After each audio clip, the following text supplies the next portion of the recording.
ما بعد فأعوذ بالله من الشيطان الرجيم بسم الله الرحمن الرحيم لقد كان لكم في رسول الله أسوة حسنة لمن كان يرجو الله واليوم الآخر وذكر الله كثيرا ولما رأى المؤمنون الأحزاب قالوا هذا ما وعدنا الله ورسوله وصدق الله ورسوله وما زادهم إلا إيمانا وتسليما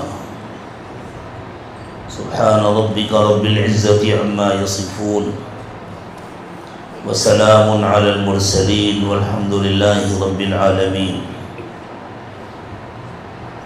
اللهم صل على سيدنا محمد وعلى آل سيدنا محمد وبارك وسلم اللهم صل على سيدنا محمد وعلى آل سيدنا محمد وبارك وسلم اللهم صل على سيدنا محمد وعلى آل سيدنا محمد وبارك وسلم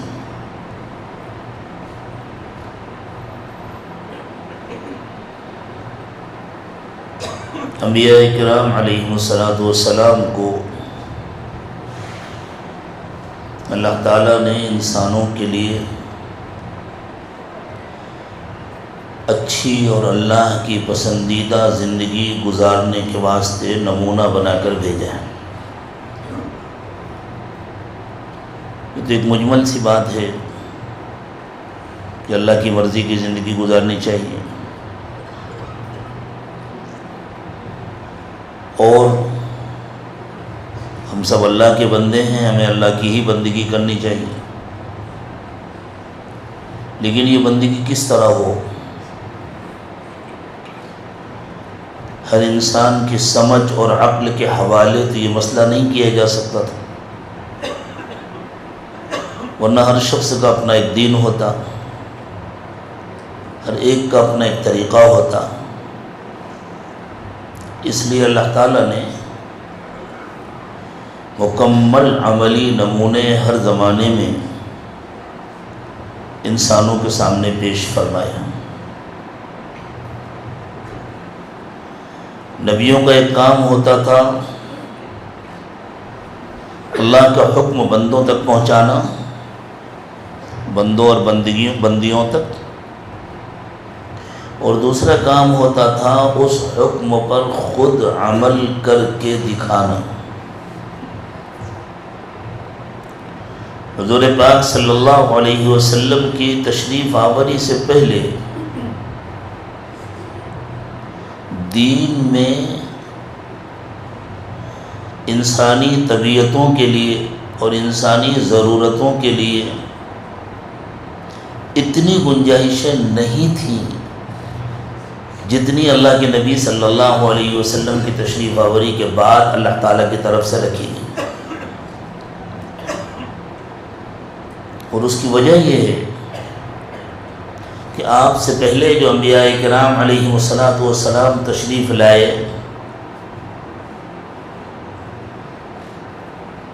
ان کی بعثت ایک محدود زمانے کے لیے ہوتی تھی، اور محدود زمانوں کے تقاضے بھی محدود ہوتے ہیں۔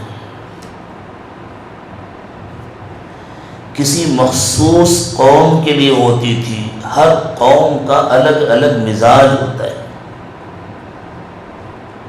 کسی مخصوص علاقے کے لیے ہوتی تھی اور ہر علاقے کی اپنی طبیعت ہوتی ہے، ہر علاقے کے اپنے مخصوص حالات ہوتے ہیں۔ تو ان کو اللہ تعالیٰ کی طرف سے جو شریعت عطا کی جاتی تھی، دین تو بنیادی طور پر ایک ہی ہے، لیکن اللہ تعالیٰ کی طرف سے ان کو جو شریعت عطا کی جاتی تھی اس میں اسی مخصوص زمانے کے حالات اور تقاضوں کا علاج ہوتا تھا۔ اور وہ حالات بھی محدود ہوتے تھے، وہ تقاضے بھی محدود ہوتے تھے، اور وہ علاج بھی محدود ہوتا تھا۔ حضور پاک صلی اللہ علیہ وسلم امام الانبیاء اور خاتم النبیین ہیں۔ اسی سورۃ الاحزاب میں اللہ تعالیٰ نے ارشاد فرمایا ما كان محمد ابا احد من رجالكم ولكن رسول اللہ وخاتم النبیین۔ حضور پاک صلی اللہ علیہ وسلم کی بعثت دنیا کے تمام انسانوں کے لیے۔ قل یا ایھا الناس انی رسول اللہ الیکم جمیعا۔ اللہ تعالیٰ نے حکم دیا ہے کہ آپ یہ اعلان فرما دیجئے کہ انسانوں میں تم سب کے نام اللہ کا پیغام لے کر آئے ہو۔ آپ کی بعثت کالوں کے لیے بھی ہے، گوروں کے لیے بھی ہے، ٹھنڈے علاقوں کے لیے بھی ہے، گرم علاقوں کے لیے بھی ہے، معتدل علاقوں کے لیے بھی ہے، غیر معتدل علاقوں کے لیے بھی ہے۔ زمانے کے جس حصے میں آپ کی پیدائش ہوئی، زمانے کے اس حصے کے لیے بھی ہے، اور قیامت تک زمانے جتنے کروٹیں لے گا سب کے لیے ہے آپ کی بعثت۔ تو پھر اللہ تعالیٰ نے آپ کو جو شریعت عطا فرمائی اس میں گنجائشیں بہت زیادہ ہیں، اور ان ساری گنجائشوں کو تفصیل سے ایک ہی مقام پر بیان کر دینا آسان نہیں ہے۔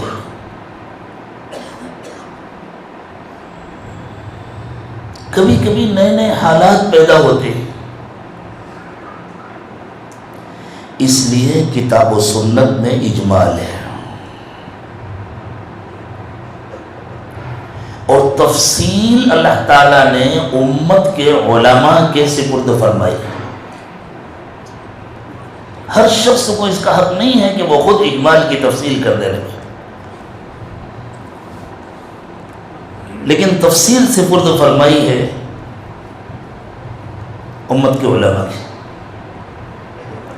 اور قربان جائیں سیدنا محمد رسول اللہ صلی اللہ علیہ وسلم پر، آپ نے تفصیل کا سلیقہ بھی سکھایا ہے۔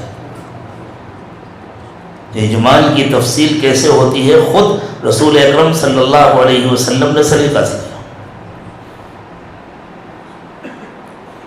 اب غور فرمائیں، سورہ تحریم میں اللہ تعالیٰ نے ایمان والوں کے سلسلے میں ایک بات ارشاد فرمائی، یقولون ربنا اتمم لنا نورنا واغفر لنا۔ وہ اللہ تعالیٰ سے دعا کرتے ہیں کہ اللہ ہمارے نور کو مکمل کر دیجیے۔ ہر قسم کا نور آ گیا نا اس میں، یہ اجمال ہے۔ لیکن حضور اکرم صلی اللہ علیہ وسلم جب تہجد میں دعا مانگتے تھے تو کیا اسی طرح اجمالاً مانگتے تھے ربنا اتمم لنا نورنا؟ حضور مانگتے تھے اللہم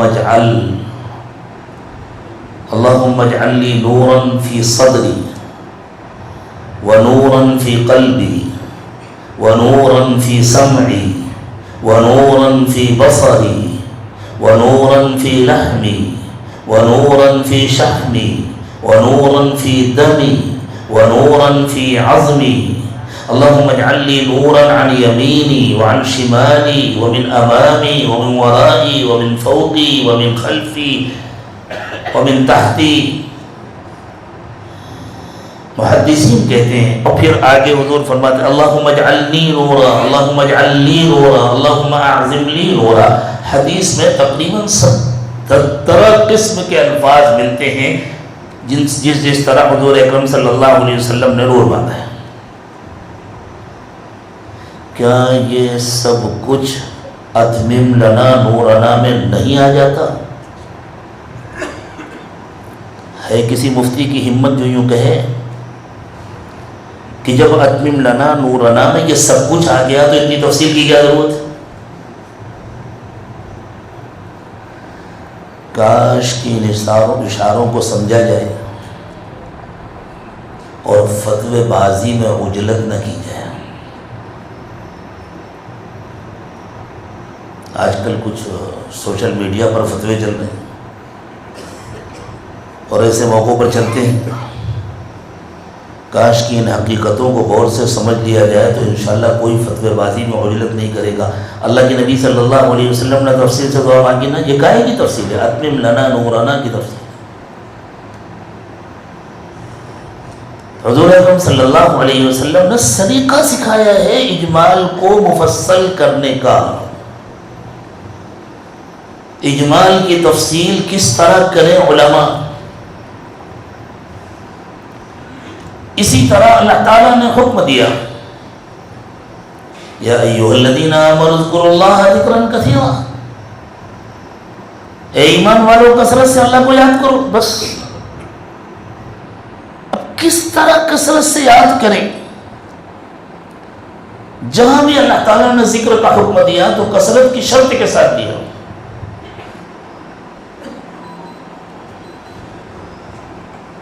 میں اس موضوع پر باقاعدہ گفتگو نہ کرتا.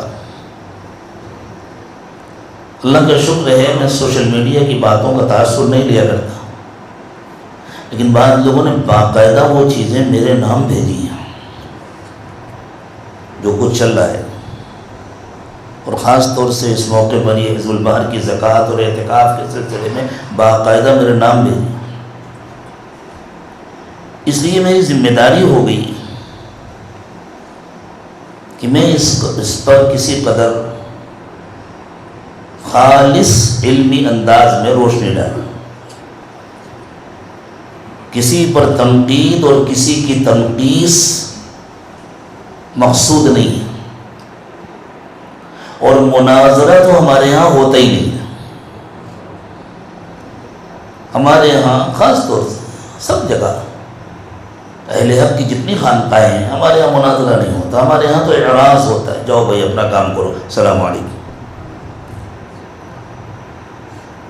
وَإِذَا خَاطَبَهُمُ الْجَاهِلُونَ قَالُوا سَلَامًا. میں تنقید کرنے والوں کو جاہل نہیں کہہ رہا، میں قرآن کی صرف آیت سنا رہا ہوں آپ کو. اللہ تعالیٰ نے ایک مزاج بتلایا ہے کہ جب تربیت ہو جاتی ہے اور کوئی ان سے جہالت کی بات کرتا ہے تو وہ اس کو خوبصورت سا جواب دے کر کے بات ختم کر دیتے ہیں، ٹال دیتے ہیں. قالوا سلامہ کا مطلب یہاں یہ نہیں ہے کہ جب کوئی ان سے جہالت کی بات کرتا ہے تو وہ کہتے ہیں السلام علیکم. خوبصورت سا جواب دے دیتے ہیں، اور اگر کچھ نہ ہو تو آخری جواب یہی ہوتا ہے کہ بھئی ہم آپ کی طرح سمجھدار نہیں ہیں، ورنہ ہم بھی کسی دارالفتہ میں بیٹھے ہوتے، یہاں بیٹھ کر کے کچھ نہیں آتا اس لیے بس اللہ اللہ کرتے ہیں، تو آپ ہمیں معاف فرمائیں، آپ اپنا کام کریں، ہم کو اپنا کام کرنے دیں. تو ایک بات چل رہی ہے کہ ادعیہ معصورہ کافی ہے، کسی اور دعا کی ضرورت نہیں ہے. ہمارے تمام اکابر و مشائخ کے ہاں معمولات میں دعائے حزب البحر شامل تھی. یقیناً مقام و مرتبے کے اعتبار سے ادعیہ معصورہ کی جو حیثیت ہے وہ ان دعاؤں کی نہیں ہے، لیکن قرآن کی جو حیثیت ہے وہ حدیث کی بھی تو نہیں ہے. میں پوچھتا ہوں بڑے سے بڑے عالم اور مفتی سے، تم تہجد میں کیا مانگو گے؟ ربنا اتمم لنا نورنا، یا وہ تفصیلی دعا جو اللہ کے نبی صلی اللہ علیہ وسلم نے مانگی، تم کیا مانگو؟ اپنے لیے کیا پسند کرتے؟ کیا وہ سب کچھ نہیں آ گیا ربنا اتمم لنا نورنا؟ اور کیا اللہ کے نبی صلی اللہ علیہ وسلم کے لیے اتمم لنا نورنا کافی نہیں تھا؟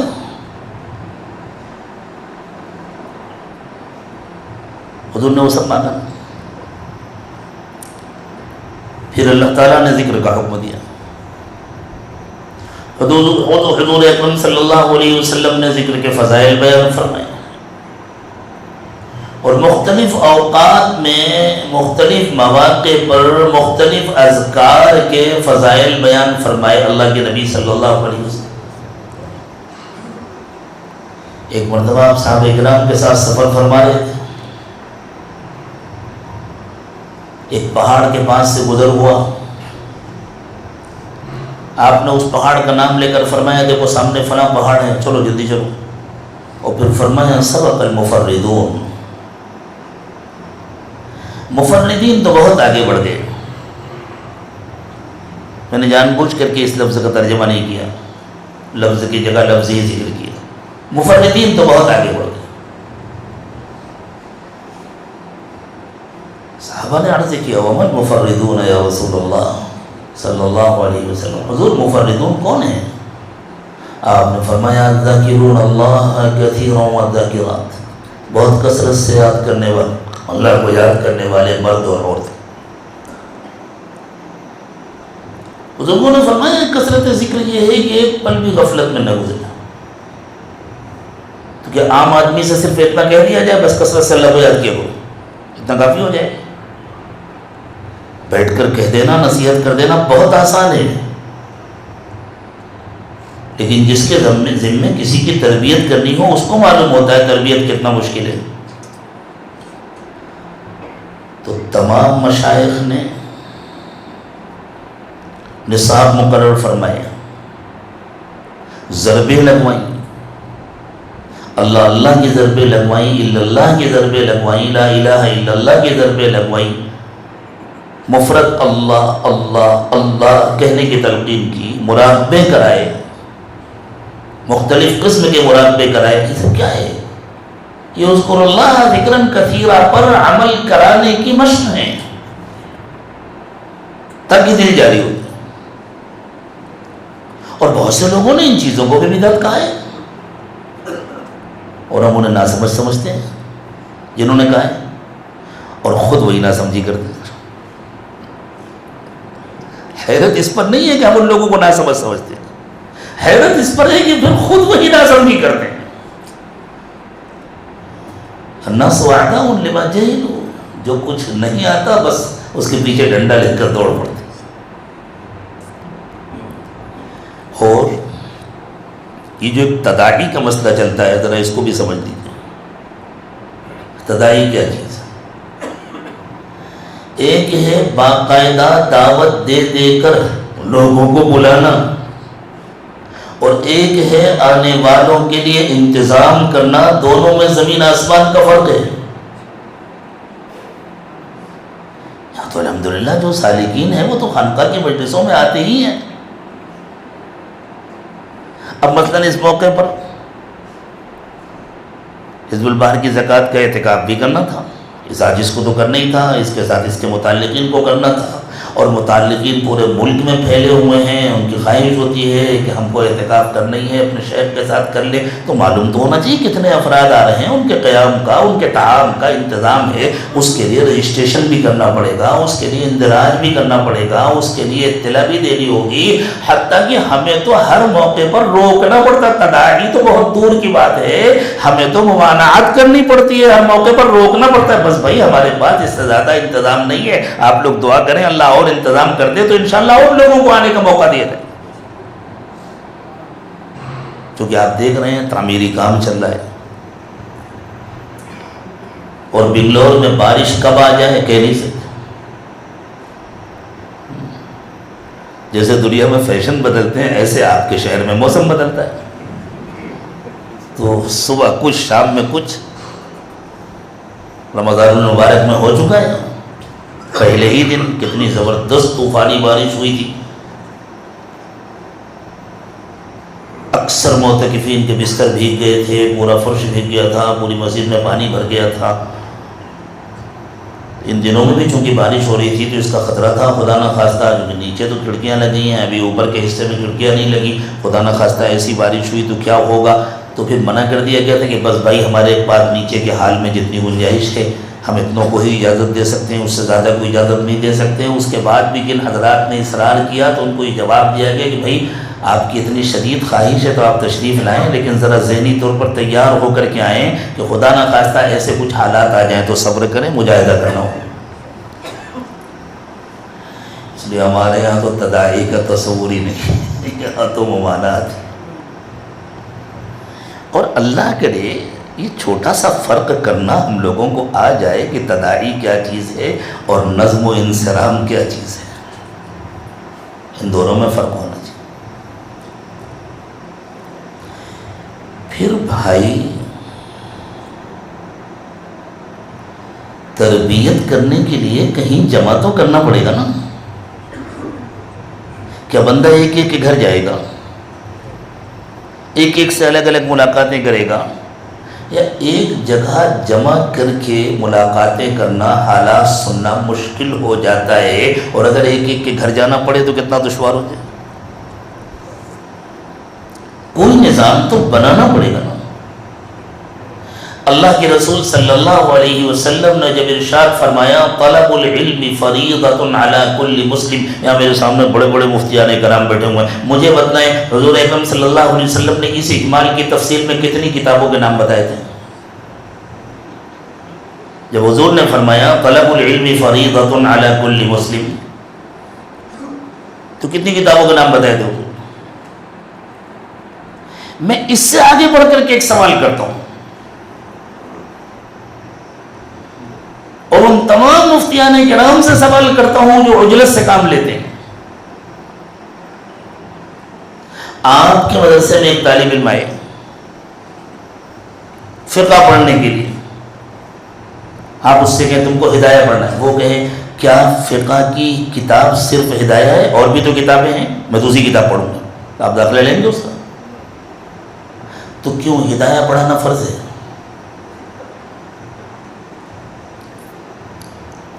قرآن پاک کے معانی و مطالب کو سمجھانے کے لیے آپ نے اپنے نصاب میں تفسیر جلالین رکھی ہوئی، طالب علم کے اور بھی تفسیریں ہیں، میں اپنے ساتھ لے کر کے آیا ہوں، میں 10 تفسیریں لے کر کے آیا ہوں،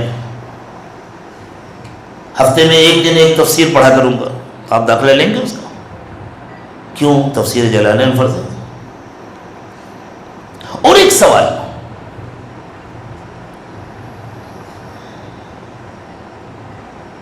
جیسے بعض بزرگوں کو اللہ تعالیٰ نے جو دعائیں عطا فرمائی ہیں، اور وہ دعائیں کتاب و سنت سے ہی مستنبط و ماخوذ ہیں، اللہ تعالیٰ نے ان کے دل میں القاء فرمایا، اور پھر اللہ تعالیٰ نے اس میں تاثیر ڈال دی، اور اس تاثیر کا عام مشاہدہ اور تجربہ ہے۔ تو ایک سوال ہوتا ہے آخر ان سے پہلے کیا پڑھا جاتا تھا؟ میں پوچھتا ہوں جب علامہ سیوطی نہیں پیدا ہوئے تھے اس وقت کیا پڑھا جاتا تھا؟ وہ کیوں نہیں داخل کرتے مدرسے؟ جب علامہ مرغینانی نہیں پیدا ہوئے تھے اس وقت فقہ میں کیا پڑھا جاتا تھا؟ وہ کیوں نہیں داخل کرتے؟ امام محمد کی کتابیں کیوں نہیں داخل کرتے؟ امام ابو یوسف کی کتابیں کیوں نہیں داخل کرتے؟ امام ابو حنیفہ رحمۃ اللہ علیہ کے فتاوی ڈائریکٹ کیوں نہیں پڑھائے جاتے؟ اتنا سطحی استدلال اور استنباط ہمارے حلقوں میں ہوگا؟ کہیں اور ہوتا تو اتنی حیرت کی بات نہیں تھی، لیکن ہمارے حلقوں میں بڑوں کی بات نہیں کر رہا، بڑوں کی باتیں جو لوگ بغیر سمجھے نقل کرتے ہیں میں ان کی باتیں کر رہا ہوں، لیکن میرے اوپر فتویٰ لگایا رہے گا سب یہ بات تو فلاں بڑے نے کہی ہے۔ ان بڑوں نے غلو سے بچانے کے لیے کہی ہے، لیکن جنہوں نے کہی ہے انہوں نے ان چیزوں کو اپنی کتابوں میں شامل رکھا ہے۔ مثلا حزب البار کے سلسلے میں بہت غلو نہ ہو، لوگ ادعیہ معصورہ کو معمولی نہ سمجھنے اور ان کا بھی اہتمام کریں، اس کے لیے حضرت اقدس تھانوی نور اللہ برکتہ ہمارے سر کا تاج، ورنہ فوراً میرے اوپر الزام لگا دیا جائے گا صاحب حضرت تھانوی پر تنقید کر رہا تھا۔ ہمیں تو ان کی جوتی سر پر رکھنے کو مل جائے تو ہم شہنشاہ بن جائیں۔ لیکن جو لوگ ان باتوں کو بغیر سمجھے ہوئے نقل کرتے ہیں اور سوشل میڈیا میں آگے بڑھاتے ہیں، ان کی عقلوں پر یقیناً ماتم کرنے کا دل چاہتا ہے۔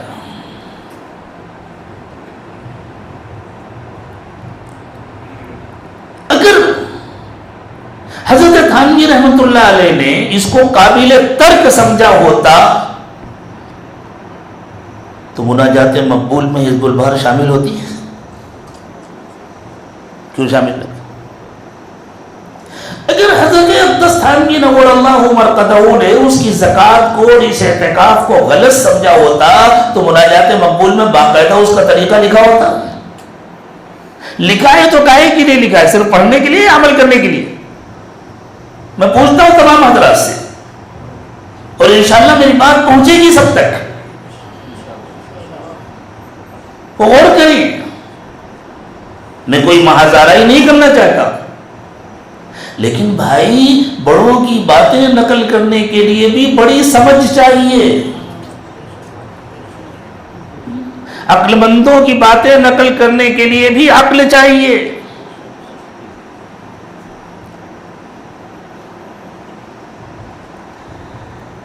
اگر حضرت اقدس تھانوی نور اللہ مرقدہ نے اس اعتکاف کو اور حزب البحر کی زکوٰۃ کو غلط سمجھا ہوتا تو مناجات مقبول میں اس کو شامل کیا ہوتا۔ اور میں پوچھتا ہوں ایک بات، خود مناجات مقبول کیا ہے؟ مختلف دعائیں قرآن پاک اور احادیث مبارکہ کی، ان کو ہفتے کے اعتبار سے 7 حصوں میں تقسیم کر دیا گیا ہے۔ کیا اللہ کے نبی صلی اللہ علیہ وسلم نے اس تقسیم کے ساتھ صحابہ کرام کو سکھایا تھا؟ کیا حضور اکرم صلی اللہ علیہ وسلم نے فرمایا تھا یہ دعائیں سنیچر کو پڑھنا، یہ دعائیں اتوار کو پڑھنا؟ بعض صورتوں کے سلسلے میں تو نبی اکرم صلی اللہ علیہ وسلم نے فرمایا، مطلب سورۃ الکہف کے سلسلے میں ارشاد فرمایا کہ اس کو جمعے کے دن پڑھا کرو، اس سے دل میں ایک نور پیدا ہوتا ہے۔ لیکن جتنی دعائیں ہیں یہ جو تقسیم کی گئی ہیں ہفتے کے اعتبار سے، یہ سہولت کے لیے نا، تاکہ لوگ ان کو آسانی کے ساتھ پڑھ سکیں۔ تو یہ تقسیم کا عمل کس کا ہے؟ اللہ کا ہے، اللہ کے رسول کا ہے، یا بعد کے لوگوں کا ہے؟ نہ اللہ کا ہے نہ اللہ کے رسول کا ہے، تو یہ تقسیم معصور نہیں ہے۔ تو کیا معصور کافی نہیں ہے؟ میں پوچھتا ہوں ان لوگوں سے جو ہم سے کہتے ہیں، جو میرے پاس بھیجتے ہیں کہ معصور کافی ہے، میں پوچھتا ہوں کیا معصور کافی نہیں ہے؟ یہ غیر معصور تقسیم کی کیا ضرورت پڑی؟ کیا معصور ذکر کافی نہیں ہے؟ یہ غیر معصور ضربوں کی ضرورت کیوں پڑی؟ ختم نبوت کے معنی سمجھنے کی ضرورت ہے۔ مزاج الگ الگ ہوتے ہیں۔ سلاسل کے مزاج پر جن بزرگوں نے تفصیل سے روشنی ڈالی ہے، بڑی عجیب اور حیرت انگیز باتیں لکھی ہیں۔ انہوں نے لکھا ہے ہمارے بڑے اور بزرگ جب ان علاقوں میں گئے جہاں ذرا زور شور ہنگامہ پسند کیا جاتا تھا، جہاں آواز کے ساتھ مختلف کام کیے جاتے تھے، لوگ اپنے بتوں کو یاد کرتے تھے، اپنے باطل خداؤں کو یاد کرتے تھے، تو ان کے مزاج کی مناسبت سے ہمارے بزرگوں نے ان کو جہری ذکر سکھایا۔ تم بھی اللہ کو یاد کرو، آواز کے ساتھ یاد کرو، زور زور سے پڑھو۔ وہ شرکیہ کلمہ زور زور سے دہراتے ہیں، تم کلمہ توحید کو زور زور سے دہراؤ، لا الہ الا اللہ پڑھو، لا الہ الا اللہ پڑھو، اللہ اللہ کو۔ اور دنیا کے وہ علاقے جہاں خاموشی کو پسند کیا جاتا ہے، وہ افراد جن کی طبیعت ہوتی ہے خاموشی کی، جن کے اندر بڑا وقار ہے، بڑا سکون ہے، ہمارے بزرگوں نے ان کے مزاج کی رعایت کرتے ہوئے ان کو ذکر خفی کی تلقین فرمائی۔ اور اللہ کے نبی صلی اللہ علیہ وسلم سے ذکر جہری بھی منقول ہے، ذکر خفی بھی منقول ہے۔ لیکن ہر موقع کے اعتبار سے علماء امت نے، اکابر نے، مشائخ نے، جن کے صدق اور اخلاص میں کوئی شبہ نہیں کیا جا سکتا، ان حضرات نے طے کیا ہم ان کے پیچھے پیچھے چلنے والے ہیں، ہم ان کے نقش قدم پر چلنے والے ہیں، اور ہمیں امید ہے انہی کے نقش قدم پر چل کر ہم حضرت محمد صلی اللہ علیہ وسلم تک پہنچیں گے، اور حضرت محمد صلی اللہ علیہ وسلم کے صدقے اور طفیل میں اللہ کے وصل تک پہنچیں گے۔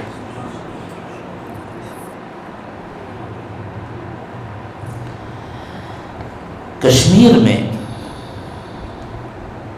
جب اللہ والوں کا قافلہ آیا اور وہ ایران اور ماوراء نہر کے علاقے سے تشریف لائے تھے،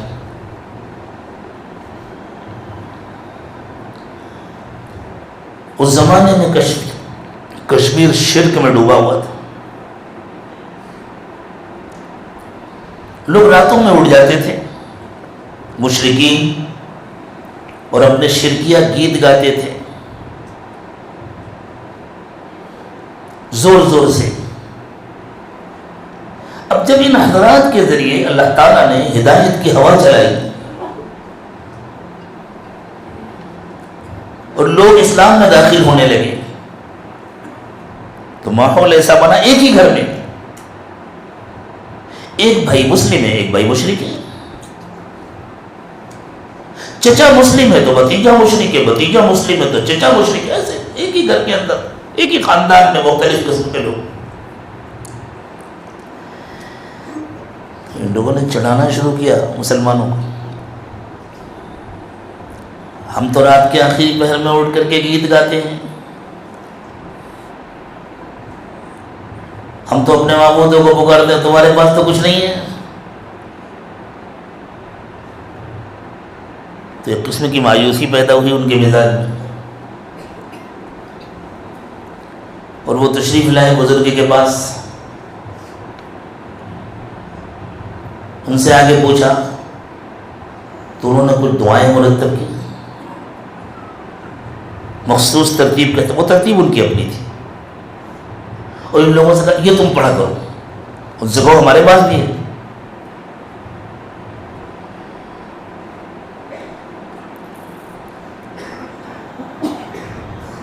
جیسے مشرکین مکہ نے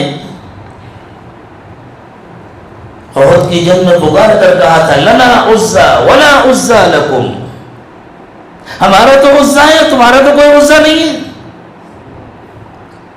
حضور اکرم صلی اللہ علیہ وسلم نے فرمایا تو صحابہ کرام کو تم جواب دو ہمارا اللہ ہے, تمہارا اللہ سے کوئی تعلق نہیں ہے.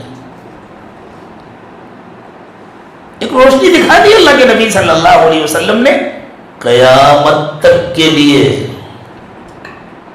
اسی روشنی سے فائدہ اٹھایا ہم بزرگ نے. کیا کہتے ہیں ان کو, ان بزرگوں کو امام کبیر رحمۃ اللہ علیہ, سید ہے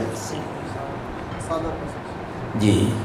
وہ سادات کا ایک قافلہ تھا, بہت بڑی تعداد میں تشریف لائے تھے کشمیر. انہوں نے وہ دعائیں سکھا دی تم پڑھا کرو. کشمیر کی پرانی مسجدوں میں فجر کے وقت باقاعدہ ابھی بھی ان میں سے بعض اوراد پڑھے جاتے ہیں. ان التیاری حسبا لیلا الى یوما الى ارض الحرم بلغ سلامی روضتا فیہا النبی المحترم. یہ جملے معصوم نہیں ہیں, نہ قرآن میں ہے نہ حدیث میں, لیکن ان کا مفہوم کوئی غلط تو نہیں ہے. اور اس قسم کے جملے ہم نے خود سنے پڑھے جاتے ہیں. اب بات والے کچھ بھی فتویٰ لگے, لیکن وہ جو سید صاحب تھے ان کو یہ فکر ہوئی کہ بھائی میں نے یہ دے تو دیا ان لوگوں کو اور یہ پڑھتے تو ہیں, لیکن یہ اللہ کے یہاں قبول بھی ہے یا نہیں. ہمیں اس کی فکر ہر وقت ہونی چاہیے, ہر پل ہونی چاہیے کہ ہمارا عمل اللہ کے یہاں قبول بھی ہے یا نہیں. آپ یقین مانیے وہ تو کئی دن سے لوگ مجھے بھیج رہے ہیں. اور صبح بھی ایک صاحب نے بھیجا, میری نیند غائب ہو گئی. میں بہت دیر تک پریشان رہا اور غور کرتا رہا کیا ہم غلط کر رہے ہیں. اگر ہم غلط کر رہے ہیں ہم آج ہی اعلان کر دیں گے, آئندہ نہیں کریں گے. ہمیں اللہ کے بعد جواب دینا. لیکن بہت غور کرنے کے بعد اللہ تعالیٰ نے جو باتیں دل میں ڈالی وہ طالب علمانہ انداز میں رکھ رہا ہوں. اکابر علماء غور فرمائیں اور اگر ان میں کوئی غلطی ہو تو توجہ رہے گا. لیکن اگر ان سے غلطی ہو رہی ہے تو اپنی اصلاح فرمائیں.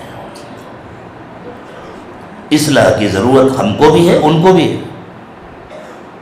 اصلاح سے کوئی مستغنی نہیں ہے. تو سید صاحب کو اس کی بڑی فکر تھی کہ یہ دعائیں جو میں نے مرتب کی ہیں اور ان لوگوں کو دی, اور الحمدللہ وہ فتنہ تھم گیا. مسلمانوں نے بھی خوب جھوم جھوم کے پڑھنا شروع کیا. دھیرے دھیرے دھیرے دھیرے اللہ تعالیٰ نے کشمیر اور خاص طور سے وادی اہل اسلام کو اکثریت عطا فرما دی. اکثر تو وہاں پرانے برہمن ہیں. علامہ اقبال مرحوم بھی کشمیری برہمن تھے. تو تو جب وہ حج کے لیے تشریف لے گئے، انہوں نے بڑی فکر تھی، اس کا بڑا غلبہ تھا، تو ان کو مدینہ طیبہ میں رسول اکرم صلی اللہ علیہ وسلم کی طرف سے بشارت ملی کہ تمہاری یہ مرتب دعائیں اللہ تعالیٰ کے ہاں قبول ہیں۔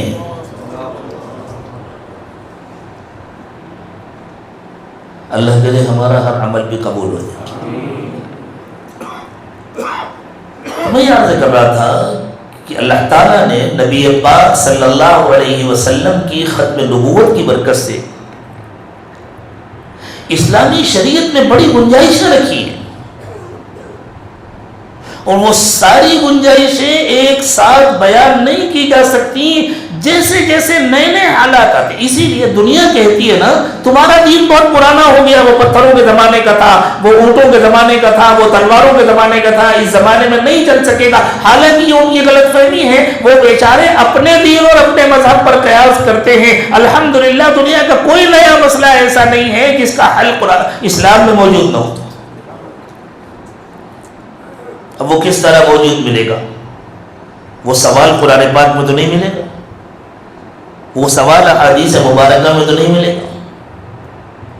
قرآن پاک میں اور احادیث مبارکہ میں ایسی گنجائشیں ملی، ایسے مجمل اشارے ملتے ہیں جن کی تفصیل کرنے کی توفیق اللہ تعالیٰ دیتے ہیں وقت کے معتبر علماء کو، اور اس تفصیل کے اندر تمام نئے مسائل کا حل مل جاتا ہے۔ مجھے مستقل اسی کو موضوع بنا کر طویل گفتگو نہیں کرنی،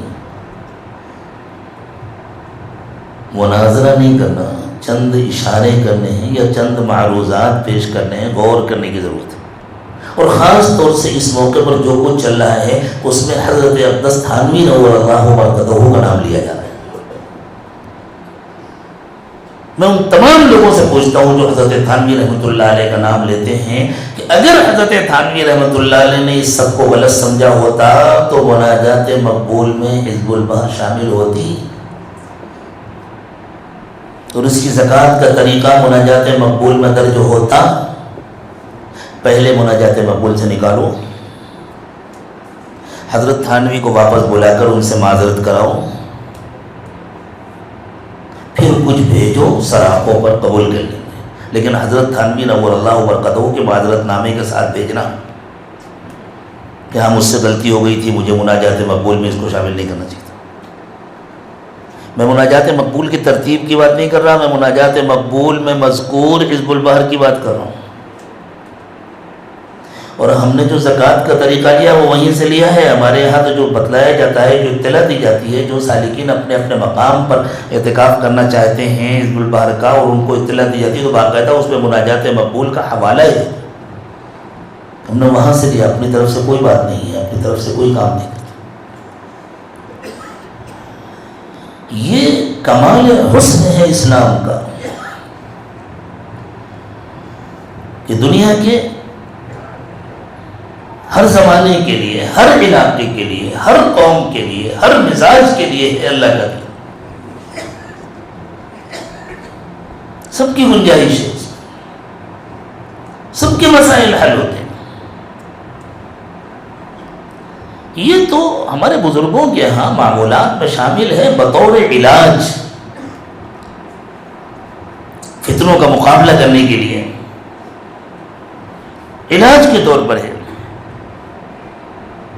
جیسے ہمارے تمام سلاسل کے جتنے اوراد و وظائف ہیں وہ سب بطور علاج ہیں، تاکہ مزاج بن جائے،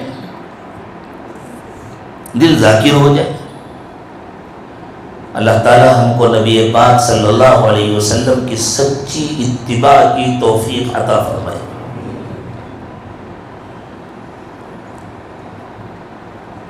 صبح سے بار بار دل میں آ رہا تھا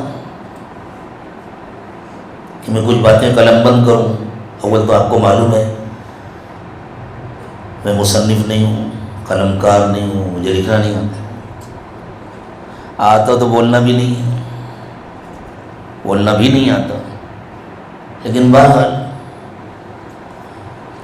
پھر یہ ہوا لکھیں گے تو کہاں کہاں بھیجیں گے، کون کون پڑھے گا؟ تو یہاں آنے تک بھی کوئی ارادہ نہیں تھا، لیکن جب وہ تلاوت شروع ہوئی اور میں وضو کرنے گیا تھا اور یہ آیتیں پڑھی گئیں لقد کان لکم فی رسول اللہ اسوۃ حسنہ، تو دل چاہا کہ انہی کے ضمن میں، انہی کی روشنی میں چند باتیں عرض کر دی جائیں، انشاءاللہ یہ باتیں پھیلیں گی، سب تک پہنچیں گی، اور جن حضرات نے خاص طور سے میرے پاس بھیجا ہے امید ہے کہ ان کے پاس بھی پہنچیں گے۔ وہ اپنے طور پر سب کچھ کرتے رہتے، میرے پاس نہ بھیجتے تو میں ان معروضات کی ضرورت نہ محسوس کرتا ہوں۔ باقاعدہ چونکہ مجھ سے پوچھا گیا ہے، استفسار کیا کہ بعض حضرات نے کہا کہ حضرت آپ اس کا جواب دیجیے، تو میں جواب دینے کا اہل تو نہیں ہوں، لیکن بجائے سوال جواب کے میں نے خود چند سوالات رکھے ہیں، ان کا کوئی جواب دے، اور جب ان کا جواب کوئی تلاش کر لے گا تو انشاءاللہ اس کو اپنے سوالات کا جواب مل جائے گا۔ میرے دوستو، خانقاہ کا مقصد کیا ہے اس کو سمجھیں۔ یہ ایک تربیتی نظام ہے، اس کا مقصد صرف ضربیں لگوانا یا صرف مراقبے کرانا، جیسے بعض لوگ صرف اسباب کے پیچھے لگے رہتے ہیں، ہمارا سبق پڑھ جائے، سبق پڑھانا مقصود نہیں ہے، تربیت مقصود ہے۔ اور تربیت کیا ہے؟ ہم کو آخرت کا استعزاز نصیب ہو جائے، ہر وقت اپنی موت کی فکر ہو جائے، کامل اخلاص نصیب ہو جائے، ہر کام ہم اللہ کے لیے کرنے لگے، ہر وقت ہمیں یہ خیال رہے کہ ہم اللہ کے پاس اس کا جواب دے سکیں گے، اور ہمارا ظاہر و باطن سنت اور شریعت کے سانچے میں ایسا ڈھل جائے کہ سنت اور شریعت ہماری فطرت بن جائے، ہماری طبیعت بن جائے۔ انسان کی طبیعت کو بعض چیزیں پسند ہیں، تو ایک سلیم الطبع انسان کو ان چیزوں کی تلقین نہیں کرنی پڑتی۔ غسل کرنا، صاف ستھرے کپڑے پہننا، خوشبو کا استعمال کرنا، ہر سلیم الطبع انسان کو پسند ہے۔ بدبو ہر ایک کو ناپسند ہے، گندگی ہر ایک کو ناپسند ہے، لیکن آپ دیکھیں کچھ کیڑے ہیں جو گندگی میں ہی رہتے ہیں، کچھ جانور ہیں مثلاً چوہا، چچوندر، یہ جانور گندگی میں ہی رہتے ہیں، یہ صاف ستھرے ماحول میں نہیں رہ سکتے۔ انسان کے اندر بھی ایک جانور ہے، یہ جو ہمارا نفس ہے نا، یہ جانور ہے، محنت کر کے اس کو انسان بنانا پڑتا ہے۔ جب اس کے اوپر جانور پنے کا غلبہ ہوتا ہے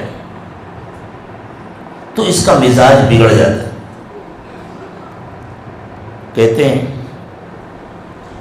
ایک شخص جو گندگی اٹھانے کا کام کرتا تھا،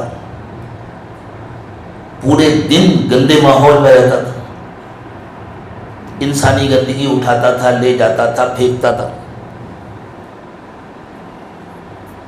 آج کل آپ دیکھیں جو کچرے کی گاڑیاں ہوتی ہیں، جو گندگی کی گاڑیاں ہوتی ہیں، روڈ پر ان کے ساتھ چلنا مشکل ہوتا ہے۔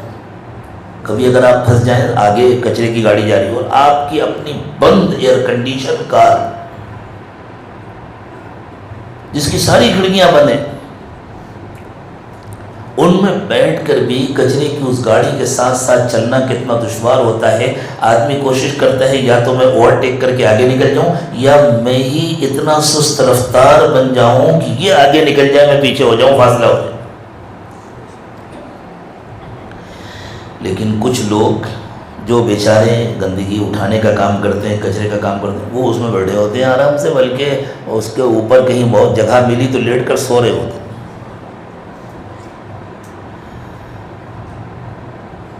تو وہ صحیح مزاج تو نہیں ہے نا، لیکن ہے وہ بھی تو انسان کا ہی مزاج۔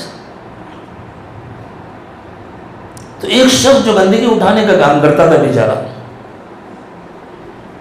ایک مرتبہ کسی وجہ سے وہ بے ہوش ہو گیا۔ لوگ اس کو خوشبو سنگھانے لگے تاکہ اس کو ہوش آ جائے۔ ایک حکیم صاحب وہاں سے گزرے، وہ صوفی بھی تھے، حکیم بھی تھے، صوفی بھی تھے۔ صوفی کسے کہتے ہیں؟ صوفی خشک مزاج کو نہیں کہتے، صوفی اس اللہ والے کو کہتے ہیں جو انسانوں کا مزاج شناس ہوتا ہے، جو انسانوں کے مزاج کو جانتا اور پہچانتا ہے۔ انہوں نے کہا خوشبو سنگھانے سے اس کو ہوش نہیں آئے گا، کہیں انسانی گندگی پڑی ہو تو لے کر آؤ، لایا یہ صبح وہ صبح ہے تو ہوش آئے گا۔ کیا اس کی وجہ سے گندگی اچھی ہو جائے گی، یا اس کا مزاج معتبر ہو جائے؟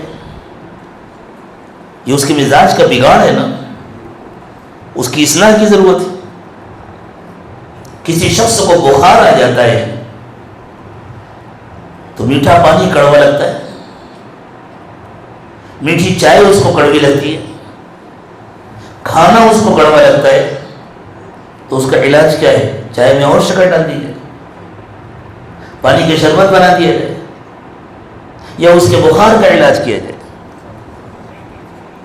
اس کا منہ کا مزہ جس سبب سے بدلا ہے اس سبب کا علاج کیا جائے۔ تو خانقاہ کا مقصد تربیت ہے، تربیت اسی علاج کو کہتے ہیں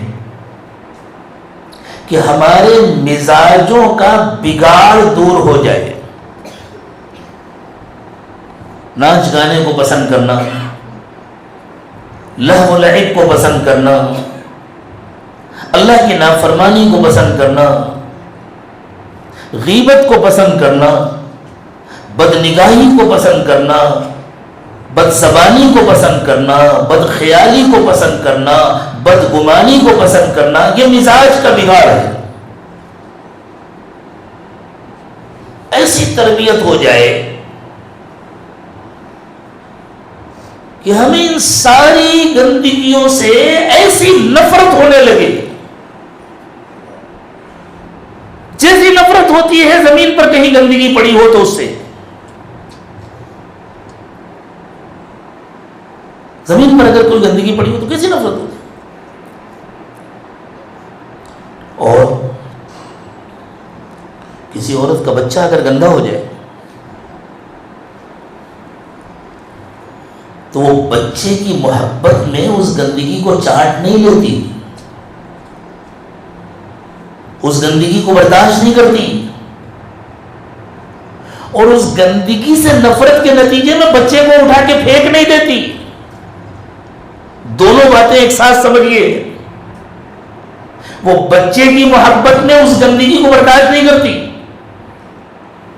اور اس گندگی سے جو نفرت ہے اس کی وجہ سے وہ بچے کو اٹھا کر پھینک نہیں دیتی، بچے کو صاف کرتی ہے، دھلاتی ہے۔ خانقاہوں میں کسی گناہگار سے اس کے گناہ کے نتیجے میں نفرت نہیں کی جاتی، اسے بھگایا نہیں جاتا، لیکن اس کے گناہ کو دور کرنے کی کوشش کی جاتی ہے، اس کو طریقے بتلائے جاتے ہیں۔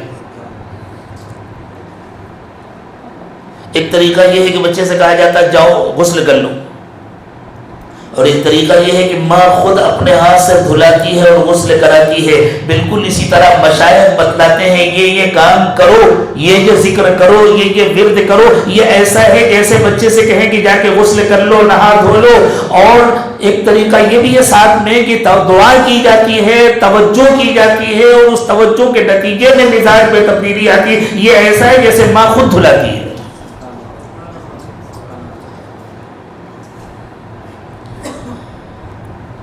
اس کے لیے کہیں تو جمع کرنا پڑے گا نا، کہیں تو بلانا پڑے گا، ورنہ لوگ آپ غسل کرنے کے لیے غسل خانے کیوں جاتے ہیں؟ آپ وضو کرنے کے لیے وضو خانے کیوں جاتے ہیں؟ تو بھائی کیا غسل کوئی بیڈ روم میں کرے گا؟ اس کی جو جگہ ہے وہاں تو جانا پڑے گا نا. اور غسل خانے میں ایک وقت میں ایک فرد جاتا ہے، اور وضو خانے میں دسیوں لوگ ایک ساتھ جاتے ہیں. بڑا وضو خانہ ہے تو سینکڑوں لوگ ایک ساتھ جاتے ہیں، تدائی تو نہیں ہوتی اس میں، کہیں ناجائز تو نہیں ہو جاتا، کوئی حرام کا ارتکاب تو نہیں ہو جاتا. ذرا غور فرمائیں مفتیان کرام، اتنے بہت سارے لوگ ایک ساتھ وضو کرنے جاتے ہیں تو کہیں اجتماعیت تو نہیں ہو جاتی؟ کہیں اجتماعی وضو کا حکم ہے؟ اللہ نے اور اللہ کے رسول صلی اللہ علیہ وسلم نے کہیں اجتماعی وضو کا حکم دیا ہے؟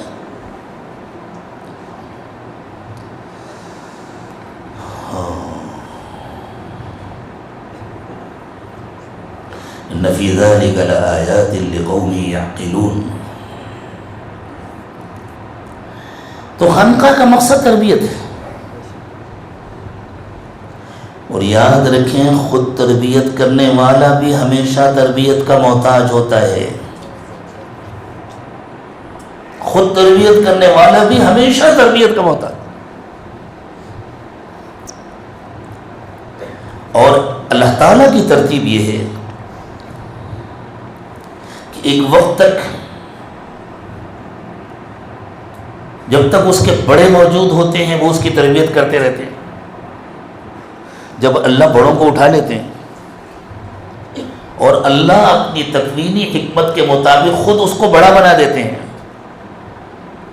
اس وقت بھی وہ تربیت کا محتاج ہوتا ہے. پھر اللہ تعالیٰ ایسے حالات ڈالتے ہیں، کبھی اسے بیمار کر دیتے ہیں،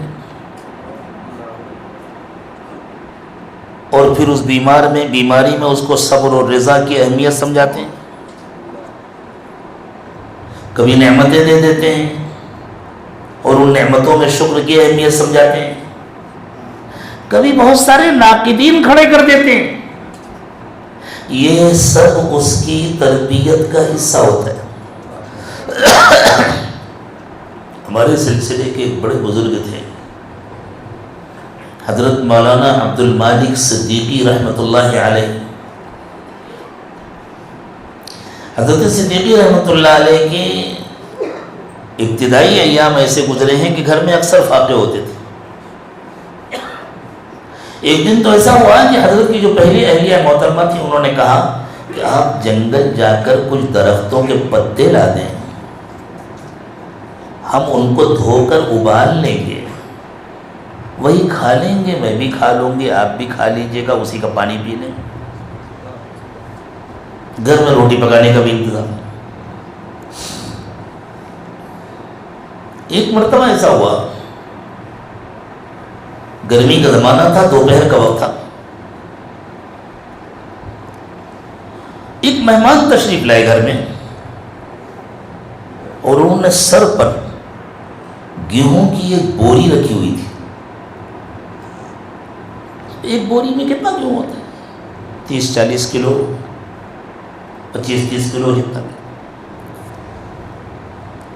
حضرت صدیقی نے پوچھا کہ بھی کہاں جا رہے ہو؟ وہ سمجھے کہ یہ پوچھا ہے کہ کہاں گئے تھے، کہاں سے آ رہے ہو. انہوں نے کہا حضرت قریشی کی خانقاہ. انہوں نے جواب دیا کہ میں حضرت قریشی کی خانقاہ سے آیا ہوں. حضرت صدیقی سمجھے کہ حضرت قریشی کی خانقاہ میں جا رہے ہیں. تو فرمایا یہ گیہوں کیا لنگر کے لیے کہا؟ یہ سمجھے کہ حضرت صدیقی حضرت قریشی رحمۃ اللہ علیہ کی خانقاہ کے لنگر کے لیے. گھر جا کر اہلیہ سے کہا ایک مہمان آئے ہیں، حضرت قریشی کیا جا رہے ہیں؟ لنگر کے لیے گیہوں لے کر جا رہے ہیں، کچھ انتظام ہو سکتا ہے؟ انہوں نے کہا گھر میں تو کچھ بھی نہیں ہے، آپ ایک کام کریں ان سے اجازت لے لیں، وہ لنگر کے لیے ہی تو گیہوں لے جا رہے ہیں، ہم اس میں سے تھوڑا سا گیہوں نکال کر پیس لیتے ہیں اور اسی کی روٹی پکا کر کے ان کو پیش کر دیں. حضرت صدیقی رحمۃ اللہ نے آ کر باقاعدہ ان سے اجازت. یہ واقعہ میں نے حضرت پیر صاحب کی زبان سے خود سنا ہے. جا کر کہا اگر آپ کی اجازت ہو تو ہم اسی میں سے تھوڑا سا گیہوں نکال کر کے پیس کر کے اور آپ کے لیے کھانا تیار کر دیں. انہوں نے کہا ٹھیک ہے. میاں بیوی نے اتنی احتیاط کی، بس اتنی روٹی بنائی کہ مہمان کھا لے، اپنے لیے نہیں بنایا۔ وہی وہاں کے لنگر کا کیوں ہے؟ پھر ان سے کہا آپ ذرا آرام کر لیجیے، دوپہر کا وقت آرام کر لیجیے۔ جب جانے کا وقت ہوا تو انہوں نے کہا اور حضرت نے یہ خط بھی دیا تھا، حضرت قریشی رحمۃ اللہ علیہ نے، حضرت شاہ فضل علی قریشی رحمۃ اللہ علیہ حضرت صدیقی رحمۃ اللہ علیہ کے شہر تھے۔ خط کھول کر پڑھا تو اس میں لکھا یہ کیوں بھیج رہا ہوں، آپ اپنے ہاں لنگر جاری کر دیجیے۔ لنگر کسے کہتے ہیں؟ جو مہمان آئے اس کو کھانا کھلائیے۔ تو وہ حضرت قریشی رحمۃ اللہ علیہ نے وہ گیہوں بھیجا تھا، بس اس گیہوں کے آنے کے بعد سے پھر ایسی برکت ہوئی کہ وہاں کبھی فاقہ نہیں ہوا اور کوئی مہمان وہاں سے بھوکا نہیں گیا۔ اور پھر اخیر میں تو اللہ تعالیٰ نے ایسا فتوحات کا دروازہ کھول دیا تھا کہ بے حساب نعمتیں اللہ نے عطا فرمائی، بے حساب نعمتیں۔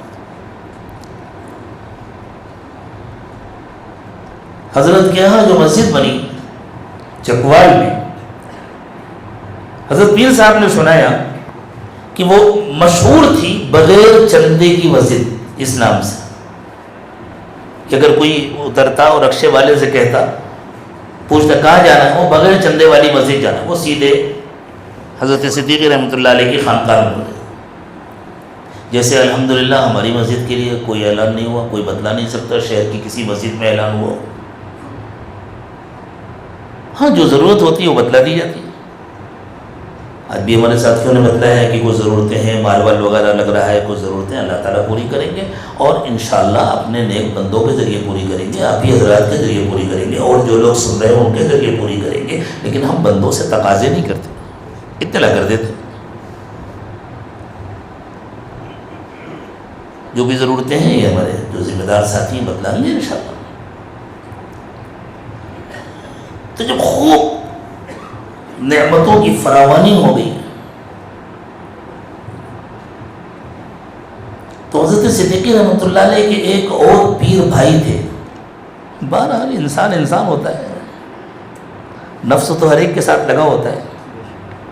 اب کسی کو اگر اللہ تعالیٰ قبولیت عطا فرما دیتے ہیں، حضرت صدیقی رحمۃ اللہ علیہ کی بڑی مقبولیت تھی، وہاں سے لے کر کے پنجاب میں جہاں ان کا وطن ہے، جو پڑوس کے ملک میں چلا گیا، وہاں سے لے کر کے اور دہلی اور دیوبند اور آگے بجنور اور کہاں کہاں تک حضرت کے متعلقین پھیلے ہوئے تھے، سلسلہ جاری تھا، بہت سارے خلفاء تھے حضرت کے۔ ابھی بھی ہمارے ہندوستان میں حضرت کے ایک آخری خلیفہ موجود ہے۔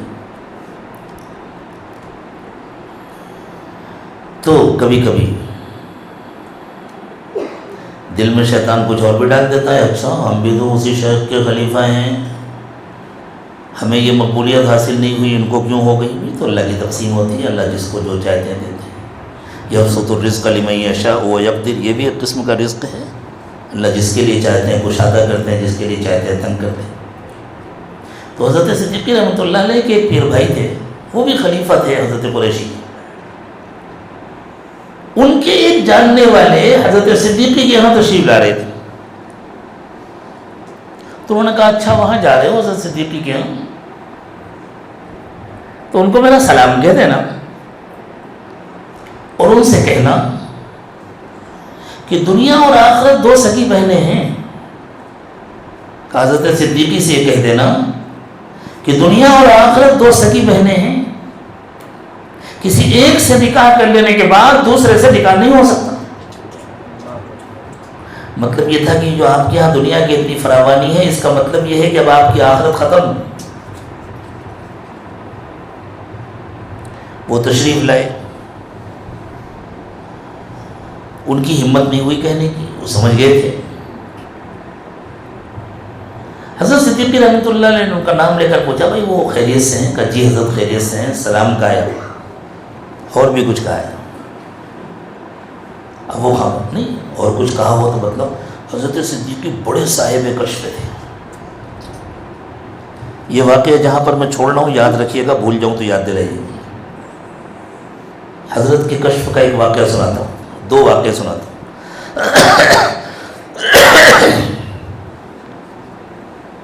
حضرت صدیقی رحمۃ اللہ علیہ کے بڑے خلیفہ تھے مرشد عالم حضرت پیر غلام حبیب صاحب، جو ہمارے دادا پیر ہیں. ایک مرتبہ حضرت صدیق رحمۃ اللہ علیہ ان کے شہر تشریف لے گئے اور اتفاق سے خود حضرت پیر غلام حبیب صاحب بھی تبلیغی دورے پر تھے, کہیں گئے ہوئے تھے. ان کے صاحبزادے نے حضرت کا استقبال کیا, ان کو ٹھہرایا اور جا کر والدہ کو اطلاع دی کہ حضرت تشریف لائے. والدہ نے کہا ٹھیک ہے. جب کھانے کا وقت ہوا, دسترخوان بچھایا گیا, کھانا لگایا گیا, سادہ سا کھانا جیسے گھروں میں ہوتا ہے لگا. حضرت صدیقی رحمۃ اللہ علیہ نے کھانے پر ایک نظر ڈالی اور حضرت مرشد عالم رحمۃ اللہ علیہ کے بڑے صاحبزادے تھے مولانا عبد الرحمن قاسمی صاحب. ان سے فرمایا مولانا یہ آپ کے گھر میں سور کہاں سے آ گیا؟ میں یہ کھانا نہیں کھا سکتا. وہ تم سے گھبرا گئے. وہ والدہ کی خدمت میں حاضر ہوئے کہ امی حضرت نے ایسا فرمایا اور کھانا کھانے سے انکار کر دیا. تو ان کی والدہ نے سر پر ہاتھ پھیرا کہ میرا برا ہو, مجھ سے یہ غلطی ہو گئی تھی. وہ پڑوس کی عورت ہے, وہ برابر مجھ سے اصرار کیا کرتی تھی تمہارے گھر میں حضرت تشریف لاتے ہیں, آئندہ کبھی تشریف لائے تو مجھے خدمت کا موقع دینا. یہ کھانا اس نے بھیجا تھا. وہ کھانا ہٹایا گیا اور پھر مولانا عبد الرحمن صاحب کی والدہ نے جلدی جلدی روٹی بنائی اور جو بھی دال سبزی جو کچھ گھر میں رہا وہ پیش کیا. بس اس پر نظر ڈالی, فرمایا ہاں یہ کھانا میں کھاؤں گا. بعد میں پتہ چلا کہ وہ جو پڑوسی تھے جن کے گھر سے کھانا آیا تھا ان کی آمدنی ناجائز اور حرام نہیں تھی, لیکن وہ اسکول میں ٹیچر تھے. بینک کے اکاؤنٹ میں سرکاری تنخواہ آتی تھی اور اس سیونگ اکاؤنٹ میں انٹرسٹ بھی شامل ہو جاتا تھا, اس کو نکالنے کا اہتمام نہیں کرتے تھے. بہت فکر کرنی چاہیے. سیونگ اکاؤنٹ تو ہر ایک کو رکھنا ہی پڑتا ہے, آج کل مجبوری ہے, اس سے تو بچ نہیں سکتے. آدمی کیش گھر میں رکھ نہیں سکتا, زیادہ نہیں رکھ سکتا, اور ہو سکتا ہے وہ وقت آئے کہ بالکل نہ رکھ سکے. آہستہ آہستہ اسی کی کوشش کی جا رہی ہے. تو برابر نظر رکھنی چاہیے. اور اب تو خیر موبائل سے ٹچ ہوتے ہیں اکاؤنٹ, جو کچھ بھی ہوتا ہے فوراً اس کی اطلاع آ جاتی ہے, فوراً نکالنا چاہیے. ضروری نہیں کہ آپ بینک سے جا کر اس پیسے کو نکالیں, آپ کے پاس الگ سے پیسے ہیں, اتنے پیسے فوراً نکال دیجیے. اور اس کو گندگی سمجھ کر کسی جگہ, کوئی بہت مجبور ہے, کوئی بہت بیمار ہے, کوئی پریشان حال ہے, یا کوئی رفاہی کام ہے راستے وغیرہ کا, باہر کا, اندر کا نہیں. لوگ سمجھتے ہیں بیت الخلا بنوایا جا سکتا ہے تو اندر بنوا لیں, اپنے گھر کا بیت الخلا بنوا لیں, اپنی مسجد کا بیت الخلا بنوا لیں. قطعاً اس کی گنجائش نہیں ہے. وہ عمومی بیت الخلا جس کو عام لوگ استعمال کرتے ہیں, محلے والے استعمال کرتے ہیں, اور اس کو بنانے کا دوسرا کوئی انتظام نہیں ہے, اس کو بنا دیا رہے. راستہ بنانے کا کوئی انتظام نہیں ہے, اس کو بنا دیا, ایسی جگہ لگا دیا رہے, اور پھینک دیا ہوگا. حضرت صدیقی رحمۃ اللہ علیہ کو تو یہ حال تھا کہ اگر سامنے روٹیاں رکھی ہوئی ہیں اور روٹیاں دو عورتوں نے پکائی ہیں, ایک باوضو اور ایک بے وضو, تو جو بے وضو روٹیاں پکائی گئی ان کو نکال کر کے حضرت الگ رکھ دیتے.